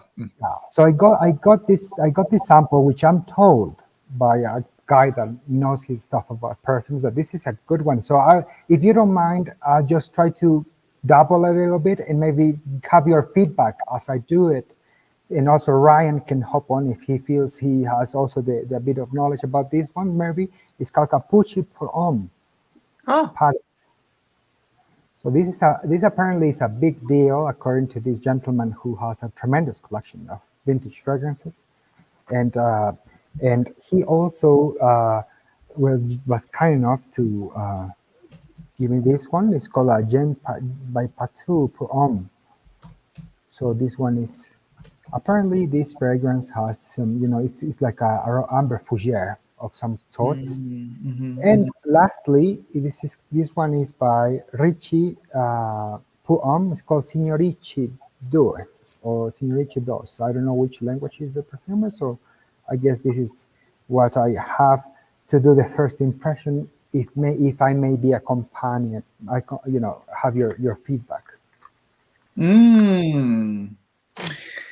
So let me be honest, Danilo. I have never experienced Signorici. I Right. haven't, but I know of it. Um, you could tell me a little bit more about it because I've never actually smelled it. Where did you locate that? Well, this is apparently this JJ is a fragrance that has citrus notes, aromatic notes, and top notes are lemon and some petitgrain and some basil. So I guess you can put it in this is the splash Oh, version. It's a very wonderful. pleasant. It's a very pleasant perfume. As I said, JJ, I have not tried this yet. I refuse to do so until I have some knowledge about what I'm doing. Mm. Otherwise, it's just like going a stab in the dark there. So I just take my time to learn about this because it's so overwhelming. The vintage world is overwhelming. I've been losing my head trying to make connections between decades, 60s, 70s, 80s, trying to figure out notes, the familiarity between them, if there's a connection, if there's maybe some transition points in the use of perfume ingredients. So I said, you know what, I better get to work because otherwise this is going to be a very difficult time for me. So that's as far as I can show, JJ. JJ, You're we can't hear you. You're muted, sir. Sorry about that. So tell me, when you smell Signorici, give me, just what you observe, without any hesitation, without any reservation at all. What you feel, what you observe, what do you perceive from it? Okay, I get a pleasant citrus, mainly lemon. Maybe a good scent to apply early in the morning after a jog, after a shave. Just to splash it over is a very nice starting of the day type of scent. Very, very discreet, not loud at all. Very gentlemanly, like in the terms of what it was apparently like perfumes in the 80s and 90s. So I guess to summarize, I can get the Signorici. I can say it's a perfume for early risers, and Mm. that's what I can say about it. Mhm.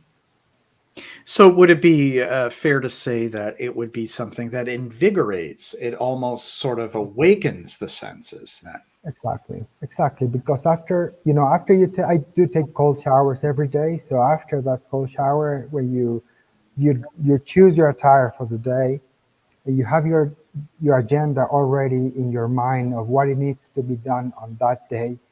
So the final touch, almost like, is the fragrance for me. Is the final thing. just about to go out and to face a day, just to, confront life with bare hands. Just I apply those type of sentences. I just have a journey because they last very little, and I am so okay with that. Yeah. I'm very fine with them lasting maybe an hour, because during the rest of the day I may apply other fragrances to sort of stimulate my thoughts or maybe my mood, or other type of changes that there brings you. So. Mm. And I think that it's great to have scents for different states of mind and different times of day. That's what I've long considered a lot of these bracing and refreshing citrus fragrances to be. Something that kickstarts your day. And by nature, they're not built to, to continue to give off a scent on your skin for hours and hours and hours. I think that to expect something like that from a scent like that would be to put something into it that would take away from the overall experience. Citruses and refreshing aspects of a fragrance over time, sensorily, I think that we would perceive them as a bit wearing out their welcome after a while, if that makes sense. Yes. So they're there just for the right length of time, and they do what they do best. And then, whether we decide to apply something else or just ride out the rest of the day, I don't know. I just find it so fascinating that people think there's some sort of elusive citrus scent that's going to last them all day, as if after 4 or 5 hours, that's going to really smell like any kind of pleasant citrus, Yeah, it's just asking the wrong question for citruses there. So may I share one more little detail, JJ? Of course. And Ryan? So what I think that I do very often is when I take a book for reading especially during midday and at night, like I just give the example of this book that goes very along with the conversation that's been held today. This is what is called Thinking by Martin Heidegger. Okay. So this book, as you see, the state of it is very used because this is perhaps one of the books I read the most repetitions of, because I don't understand too much about it. That guy goes over my head.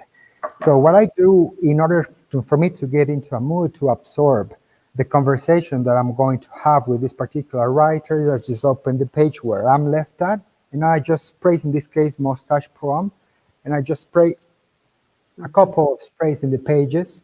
It doesn't harm the page because it's been sprayed all over, and it just gives you that special lift you need in order to get into your zone for concentration and just enjoying the experience of being with a book, with a physical book.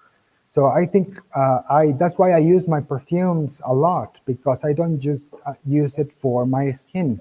I use it on things that, like books, or maybe I have my little agenda that I write my day. So I even plan for that, because I think if you are going to have a collection that is maybe over 50 bottles, you better come up with uses for your perfumes, because time is ticking. And so I think you need to enjoy them as much as you can.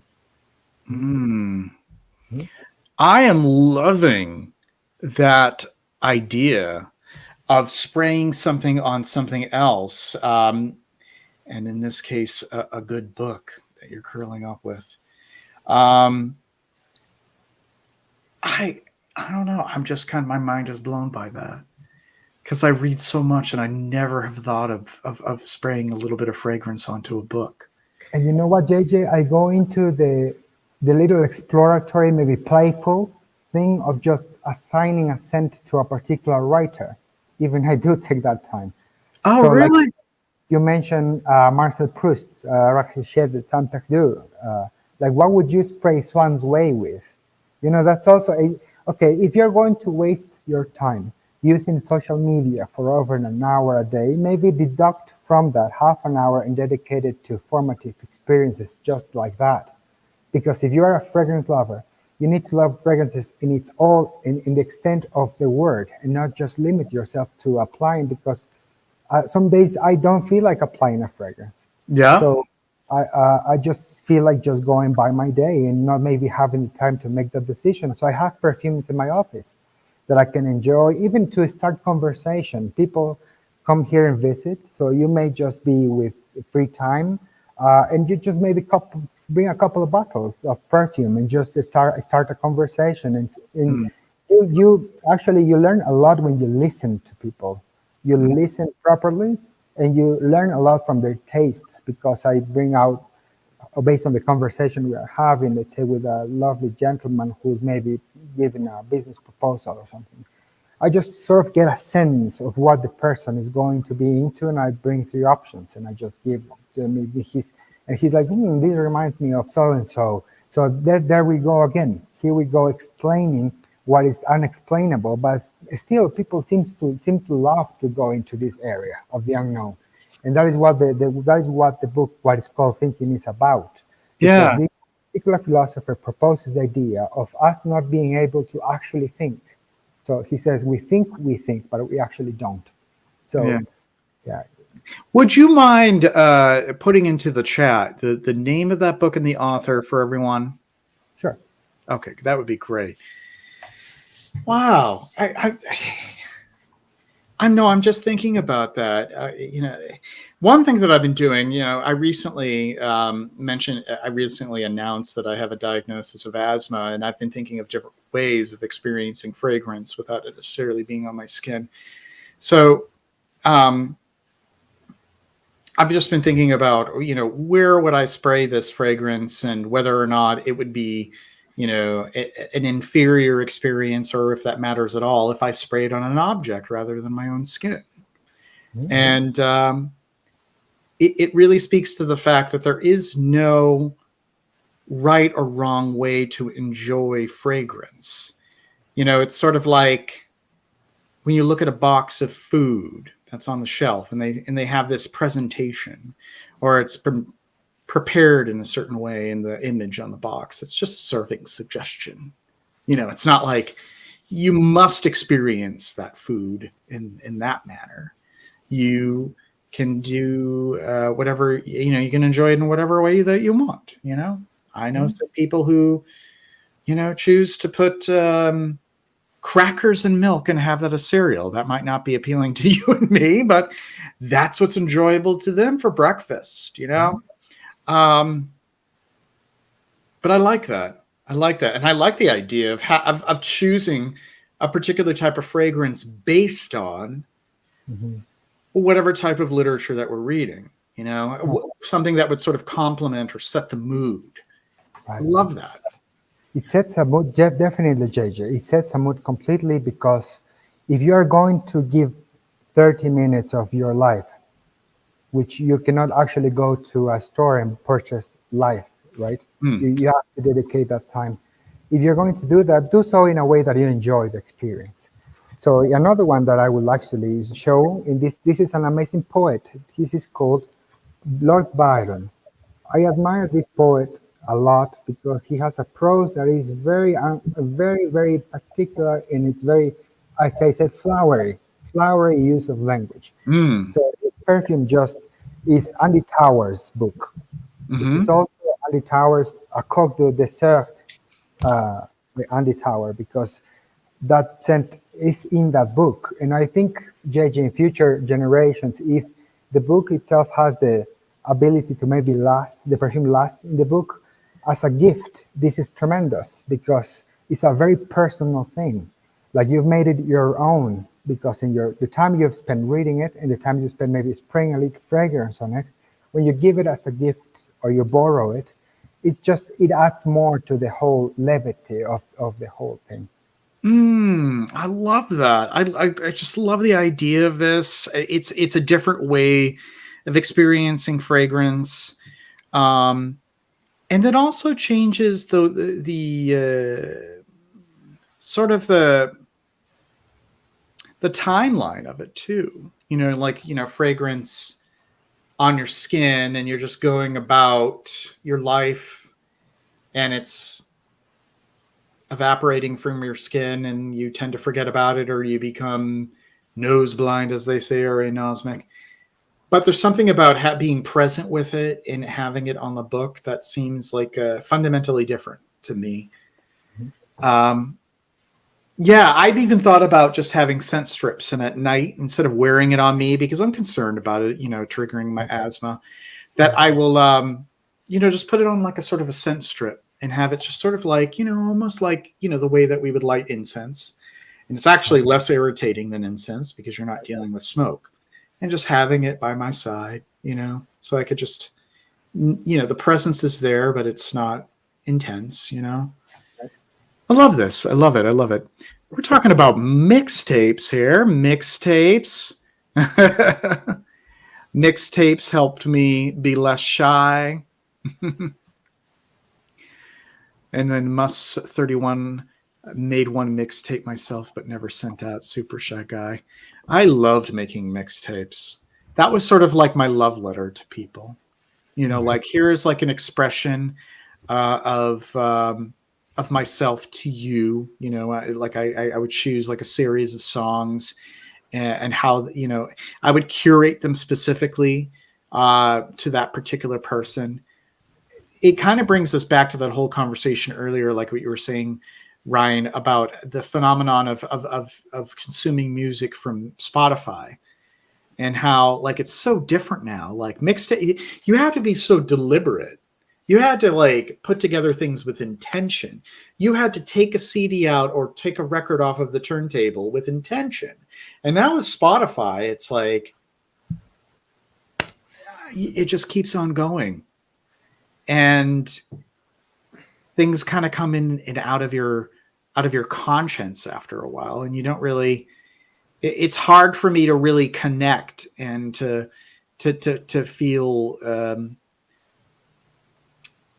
to really feel like a profound connection to music now. I have to be much more deliberate than ever before because I can just listen to all these new artists and all these new albums and music. Are you the kind of person who, when choosing something to listen to, you gravitate to something new more than something you already know? Yeah, and that becomes a problem with Spotify, though, because then it's like always new, always more. And it's like I'm almost overwhelmed at this point. So my instinct is often the opposite. I'm much more likely to re-listen to something that I already have in my library than listen to something new. So I sit on the other side of the scale. Or if I do listen to something, it is very much often in the groove of something that I already enjoy. Reading is the same way. I had a professor who once said that he thought the impulse to reread was one of the most important impulses that we had to nourish. So when you had the impulse to reread a book, that was actually something to always follow through on, as opposed to chasing a newer book. Right. There are these books that come into my mind that I had read, 20, 25 years ago. I mean, books from high school that I remember having such a strong association with that I've been thinking about lately how much I want to revisit them and to see how I would interpret those books as a 44-year-old versus an 18-year-old. Wow, what a great and motivator that is to reread a book. Can you imagine the experience acquired in 30 years? Wow, I mean, it's just outstanding. There was one book that I loved in high school, and my English teacher recommended to me W. Somerset Maugham, Of Human Bondage. And I remember being so lost in Of Human Bondage. And I think to myself, I was so young. That's young to read on Of Human Bondage, but that's yeah, it was AP English, so she was really challenging me. But I got it. He's got it. There you go. Oh my God, he is grabbing Of Human Bondage. Do you know that's one of my favorite books? JJ, this is a wonderful work of literature, and it's very used. And here is my writing when I read it the first time, because I am not able to show it properly because of my camera. But you Yeah. will say it's 10th of November 1920. Sorry, 2020. So this is the first. This is the last time actually I read this book, because I've read this maybe 3 times.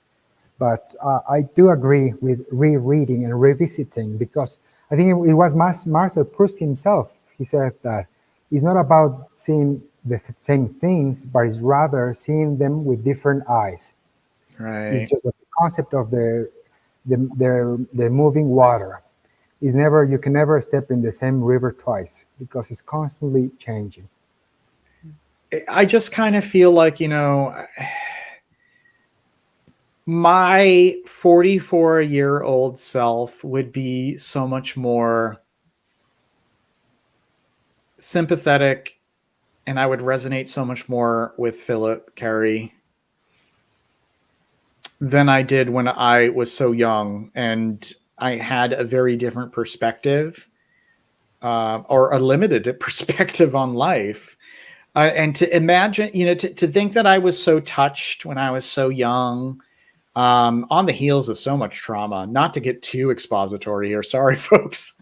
Hopefully you're not too many people tuned in. All right, 26 people. I don't have a huge audience, but when I had a very tough adolescence, so it really was my panacea to read that book. And to revisit it, it would be like revisiting an old friend. Yeah. And there were books like that motivated me to read, like Gravity's Rainbow, even though this is totally entirely in a different direction. But my English teacher motivated me to get lost in literature. And that's been so neglected for so long. And if there was something to take away a little bit more of my time away from obsessing about scent, it would be committing more time to that. And you've inspired me, Danilo. You've inspired me just from your sharing that you spray perfume into your books. It's I Judge, love that idea. I do I think actually. that if there is one source of inspiration for people out there, is you yourself, sir, because I think you dedicate your passion and time to contribute, and you contribute so much, because you bring a perspective that is sometimes needed. Because, as you know, we are bombarded with ideas that are maybe redundant and maybe just done in a generic fashion. So I don't think it's about the views or the amount of people who are listening. It's about that there's this consolation that there's people like that exist, that just brings hope for people to move on with their lives. I think that time is precious, and ever since I tuned into your descriptions, it actually motivated me to get vintage fragrances, because I think, okay, maybe I'm being closed-minded in that area. Maybe I'm just not giving an opportunity to new experiences, and that's all about life. Is all about new experiences. Returning a little bit to the Spotify listening, I am a person who is maybe 80% sane, 20% exploratory, but that same is like same composers. I just classical music for me is such a big part of my life ever since I was a teenager. I remember the first piece of classical music I heard was Wagner's Tannhäuser's overture for his opera.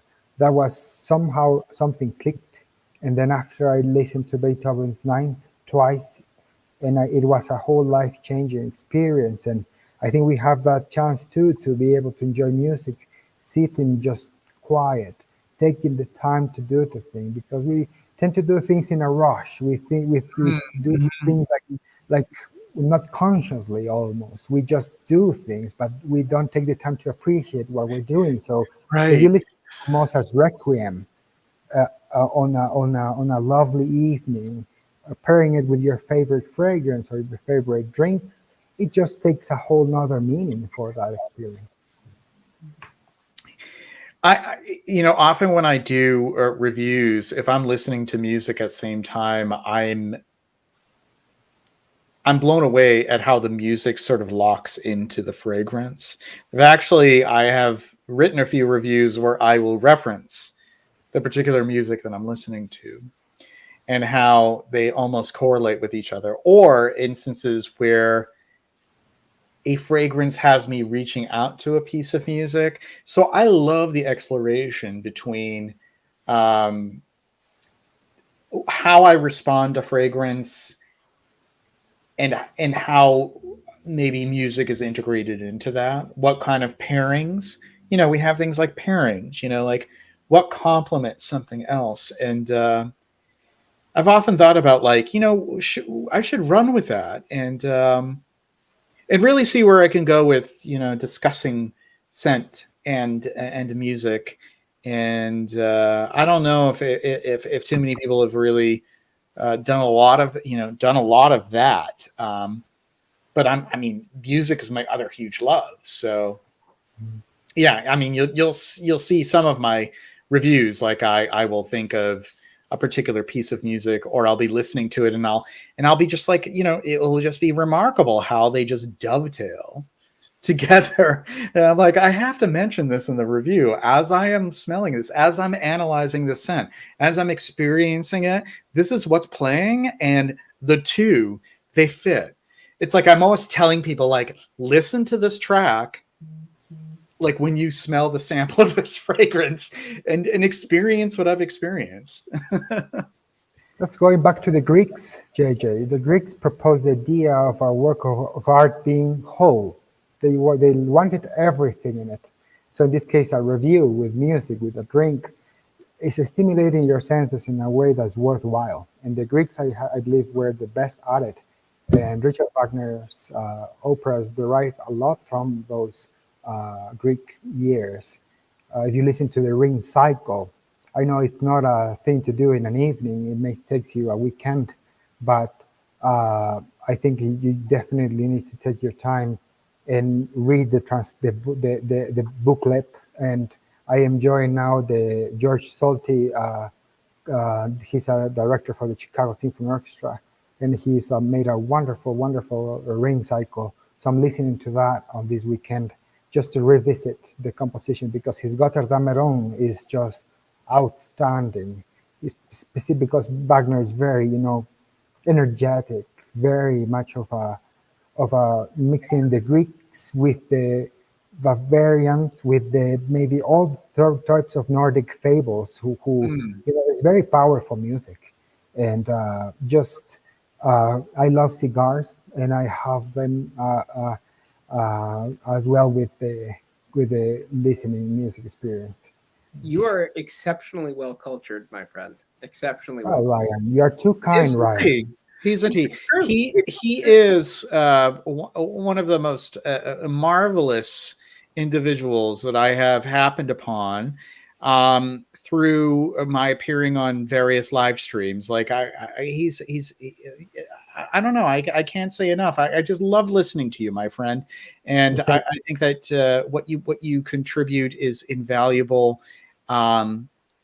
It's just great. It's great. I'm just thankful to have 29 people who are listening in to us, and just as we, as we just chat along. That's great. That's great. I mean, it's wonderful. I'm over the moon to be talking about Heidegger and Goethe-Dämmerung. I haven't listened to Goethe-Dämmerung in years. I saw it live at the Met a number of years back. Right. That was an experience. 5 hours and 45 minutes. It's quite a daunting experience, because it has so much. It has so much details. Like Wagner was into the particulars. People don't know about this, but Wagner was the first composer who designed a theater in which the orchestra was hidden from the scenario. Like, he designed that theater with his patron, who was the king of Prussia at that time, the king of Prussia's son. Wagner was pretty much in debt. So debt collectors will follow him around, and he will deny letters. He will just omit paying his dues. Suddenly, the king of Prussia dies, and then his son was a huge Wagner fanatic. So after looking for him for months, because Wagner would decline all the letters, he didn't want to maybe trick him to pay him back. He finally found him and said, okay, embark on this project where you can build your opera house in here, in Bayreuth. So he didn't have a budget limit, and he himself was also responsible for the leitmotif creation, which is very recurrent in contemporary music. And also, I could say that he was one of the most important composers when it comes to atonality. His compositions are very, the use of atonality in his overtures is just outstanding. If you listen to Lohengrin Overture, for instance, or Siegfried's Idol, the level of composition there, you can clearly see that this guy just elevated himself a little bit into the future. And that is true with the great composers, like maybe Vivaldi and Beethoven. So hats off to that guy. You are bringing me back to music theory in college. Well, if we want to talk about Bach, I can talk all day long. Well, when I first went to college as a freshman, through my junior year, I wanted to study music composition.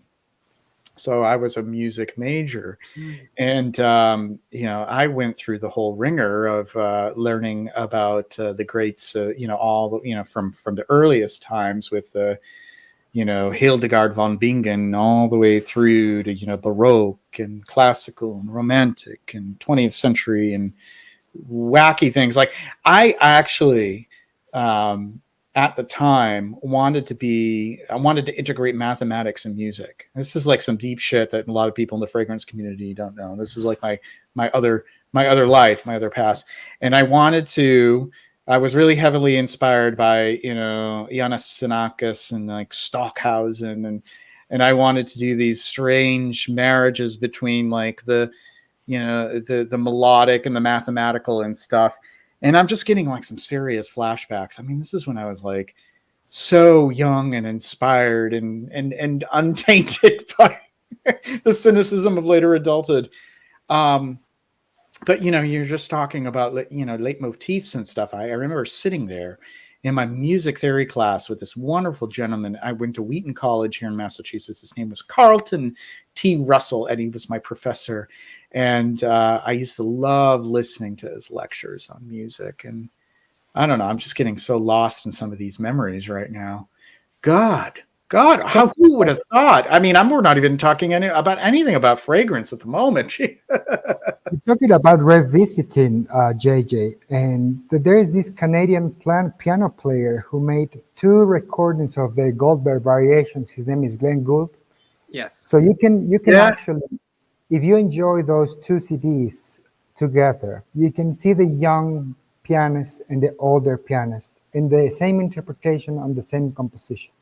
So you can appreciate that, maybe wearing a little bit of your lovely fragrance, Romeo Gigli. This is maybe a good one to accompany that thing. This is a creation by Alberto Morillas, one of the early creations. The battle is a little bit interesting, to say the least. It's a battle that is uncommon for nowadays, but I guess at that time it was very interesting. So it's a very lovely green bottle. It opens up like a bottle of a good Chardonnay. So you open this thing and just open it up. And this is a lovely splash also. Isn't that a beautiful fluorescent? Lovely. So yeah, it's the color, and it's also the smell. It's very, very interesting. This is pretty much a spicy amber type of fragrance. It has some woody notes, some aromatic notes. The plum here is very lovely, as well as the cinnamon and the sandalwood.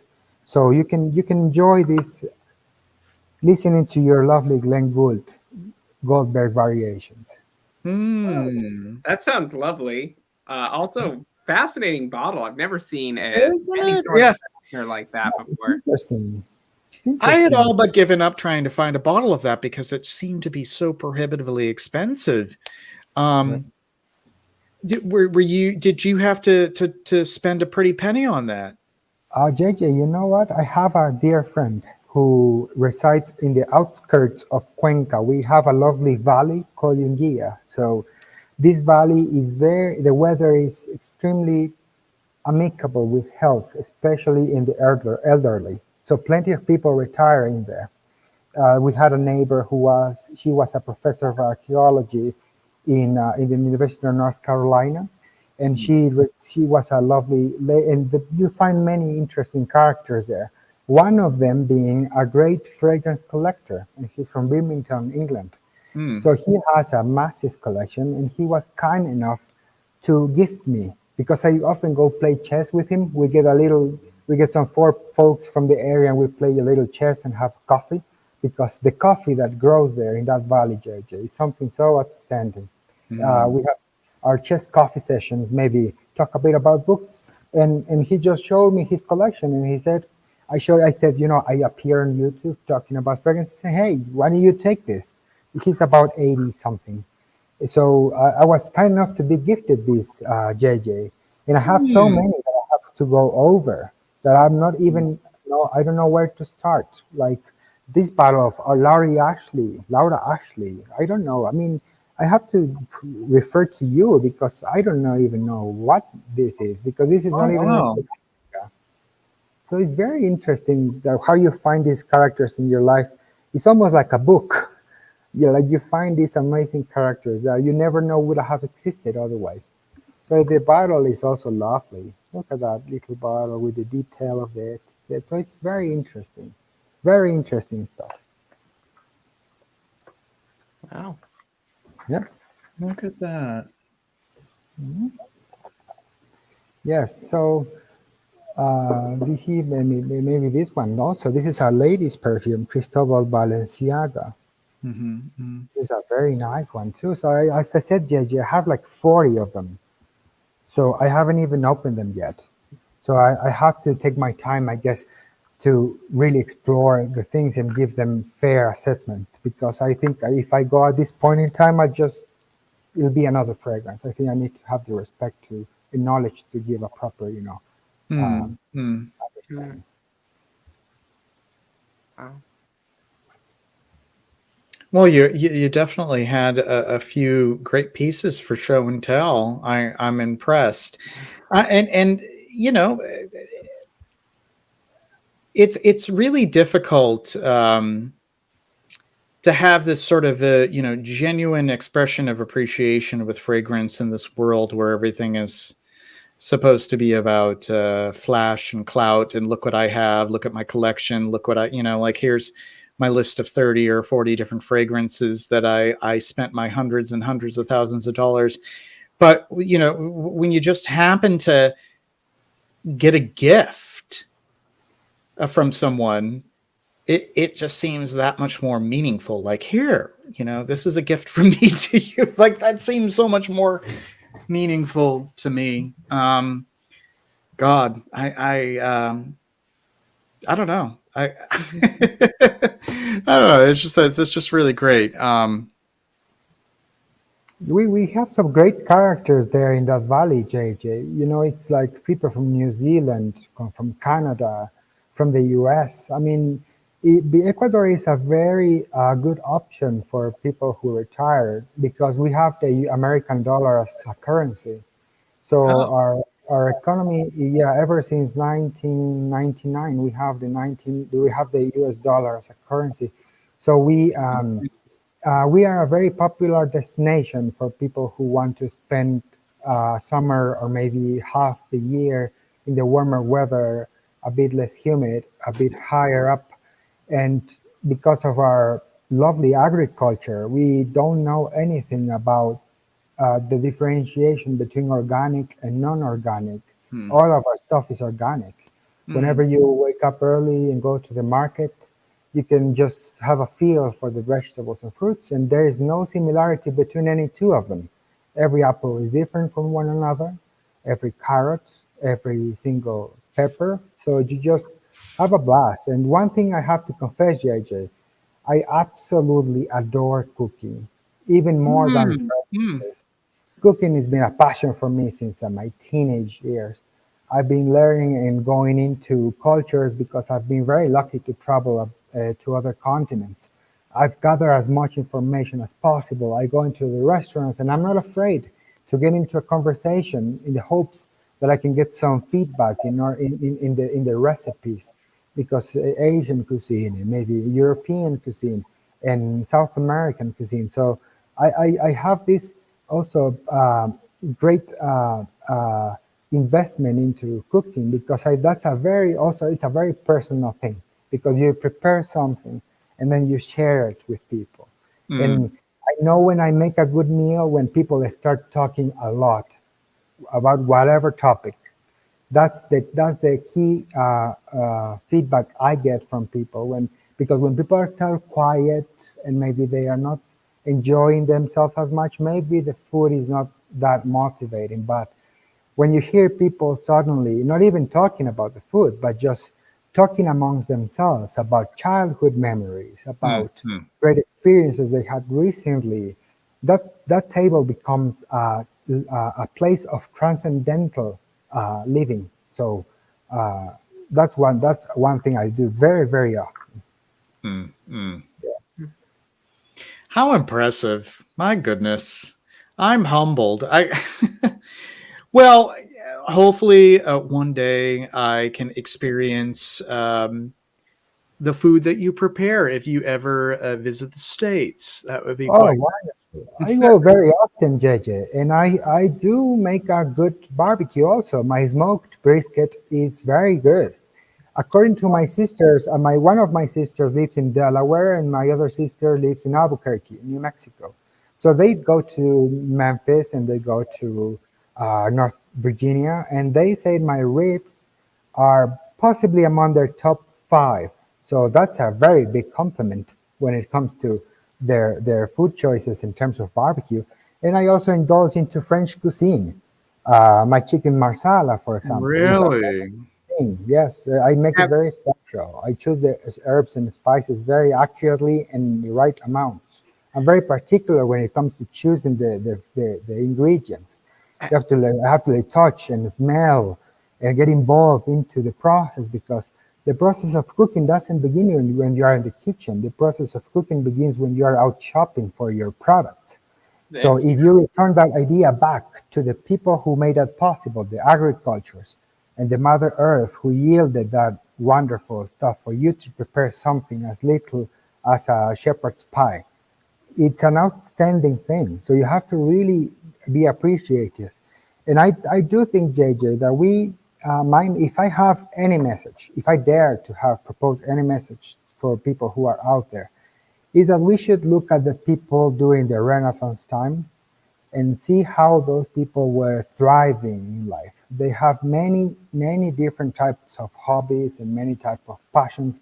They didn't limit themselves into saying that they are specialized into something. They just knew plenty of languages and knew culture and knew arts and knew music. So I think if there is something worthwhile in terms of a meaningful existence, is that of the Renaissance times. We have a huge advantage, JJ, now, because can you imagine before, as I said this before, I think people used to wait for a horse carrying a carriage to bring over books. And in that carriage, you may be able to pick 1 or 2 and keep it for a couple of months. You have to return it. Right now, we have the internet where you can download maybe 20,000 books in 10 minutes. You may not be able to finish them in your lifetime. So we are privileged. And it's a shame that we spend our time into self-deception, because if you are discussing a meaningful existence, just like Plato proposed, and then Aristotle after, there's a reason why those ideas are prevalent into the 21st century, is because they talk to us in a very perennial way. They talk to us in our inner core. So we need to really get in touch with what is it that is authentic about us. Heidegger also talked about this: authenticity, explore, be creative, dare to explore, dare to speak, because we even hold ourselves, even when we think. We try to go along a certain thought rhythm and thought process so that we get accepted or that we get maybe approval from people. So the life is certainly not about that. It's about being a owner of your time, owner of your existence. So if you permeate that into all other types of areas, whether it's cooking, fragrances, reading, being with the family, being with friends, going out in walks, exercising, you name it. I think life is starting to look very, very much floral, if I may use the term. Mm. Have you ever made a coq au vin? Have you ever prepared coq au vin? Well, I haven't go that far, JJ. In the French cuisine, I guess I have a good knowledge about sauces. The use of brandy in sauces is very well put together.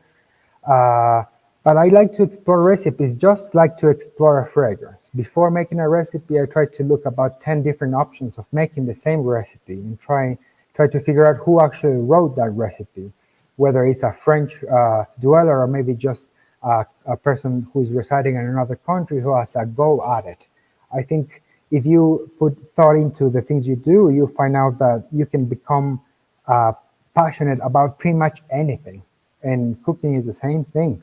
And in the French cuisine, I have to say their preparation is very, very detailed. They are very into mixing and combining flavors, different profiles and different textures even. So they are always avant-garde when it comes to cooking. When I went to Paris, I had this lovely dinner in a place where they say they serve just plainly roasted duck, and it was just roasted duck. And I think that was, to me, it was one of the most wonderful dishes I've ever tried in my life, and it's just simple. But it's so there you go. It's combining complexity and simplicity at the same time. That's why I think most of the greatest chefs in history came from that particular place. Most of the 3 Michelin star restaurants are in Paris. So you get a clue as to where they are in terms of a society. I love food. I Yes. So do I. I share your passion for food. My wife and I just put in an order for quail for Christmas dinner. Really? Yeah. Quail. Wow.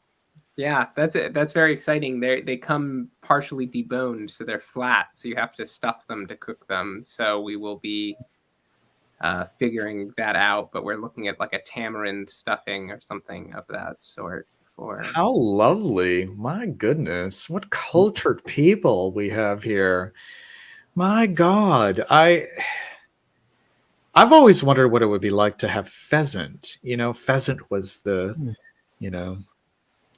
was one of the fowl that was considered a delicacy at one time. But quail, they must be tiny.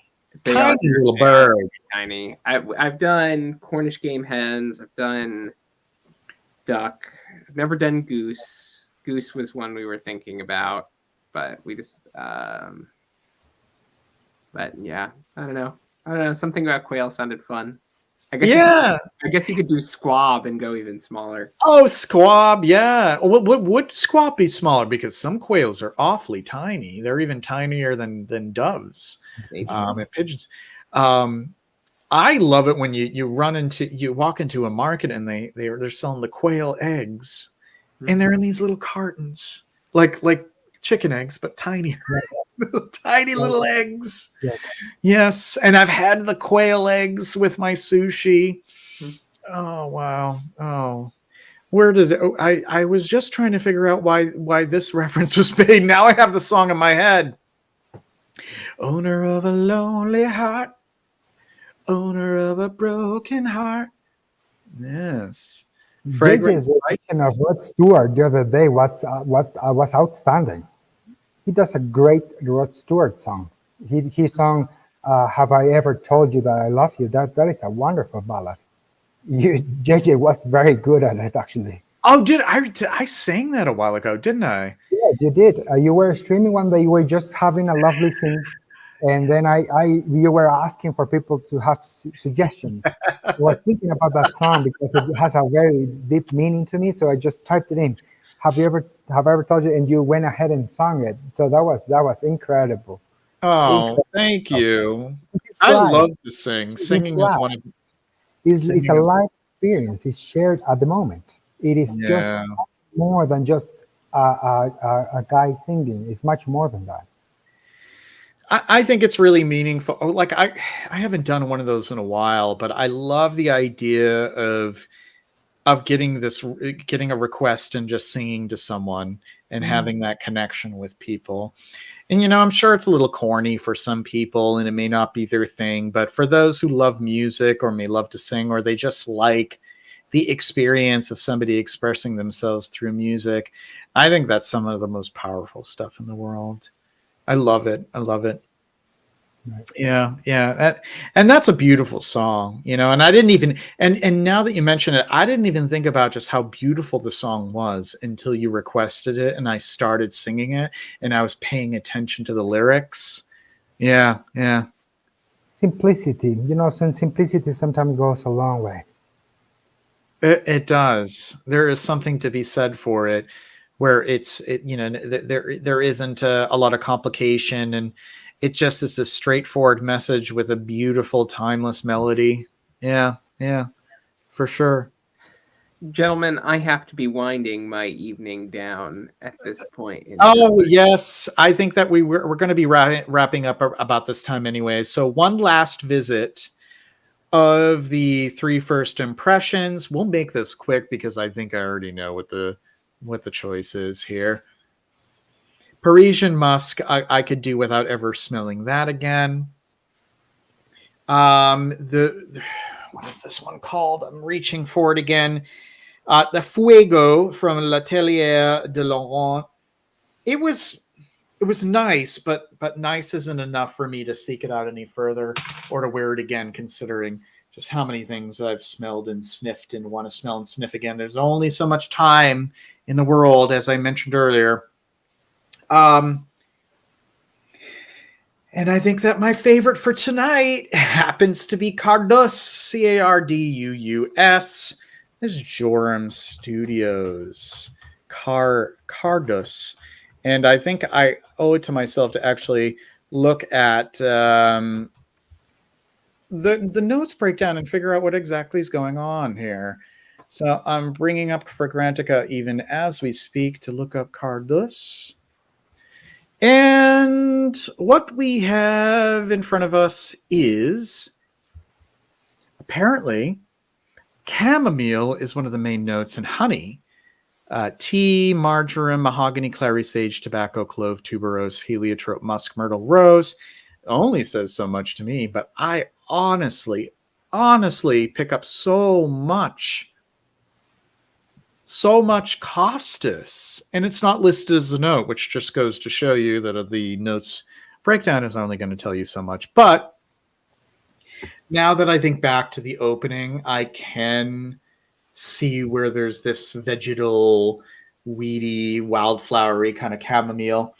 I would love to revisit this again. I think this is a really intriguing scent. So you may hear more from me about Cardus.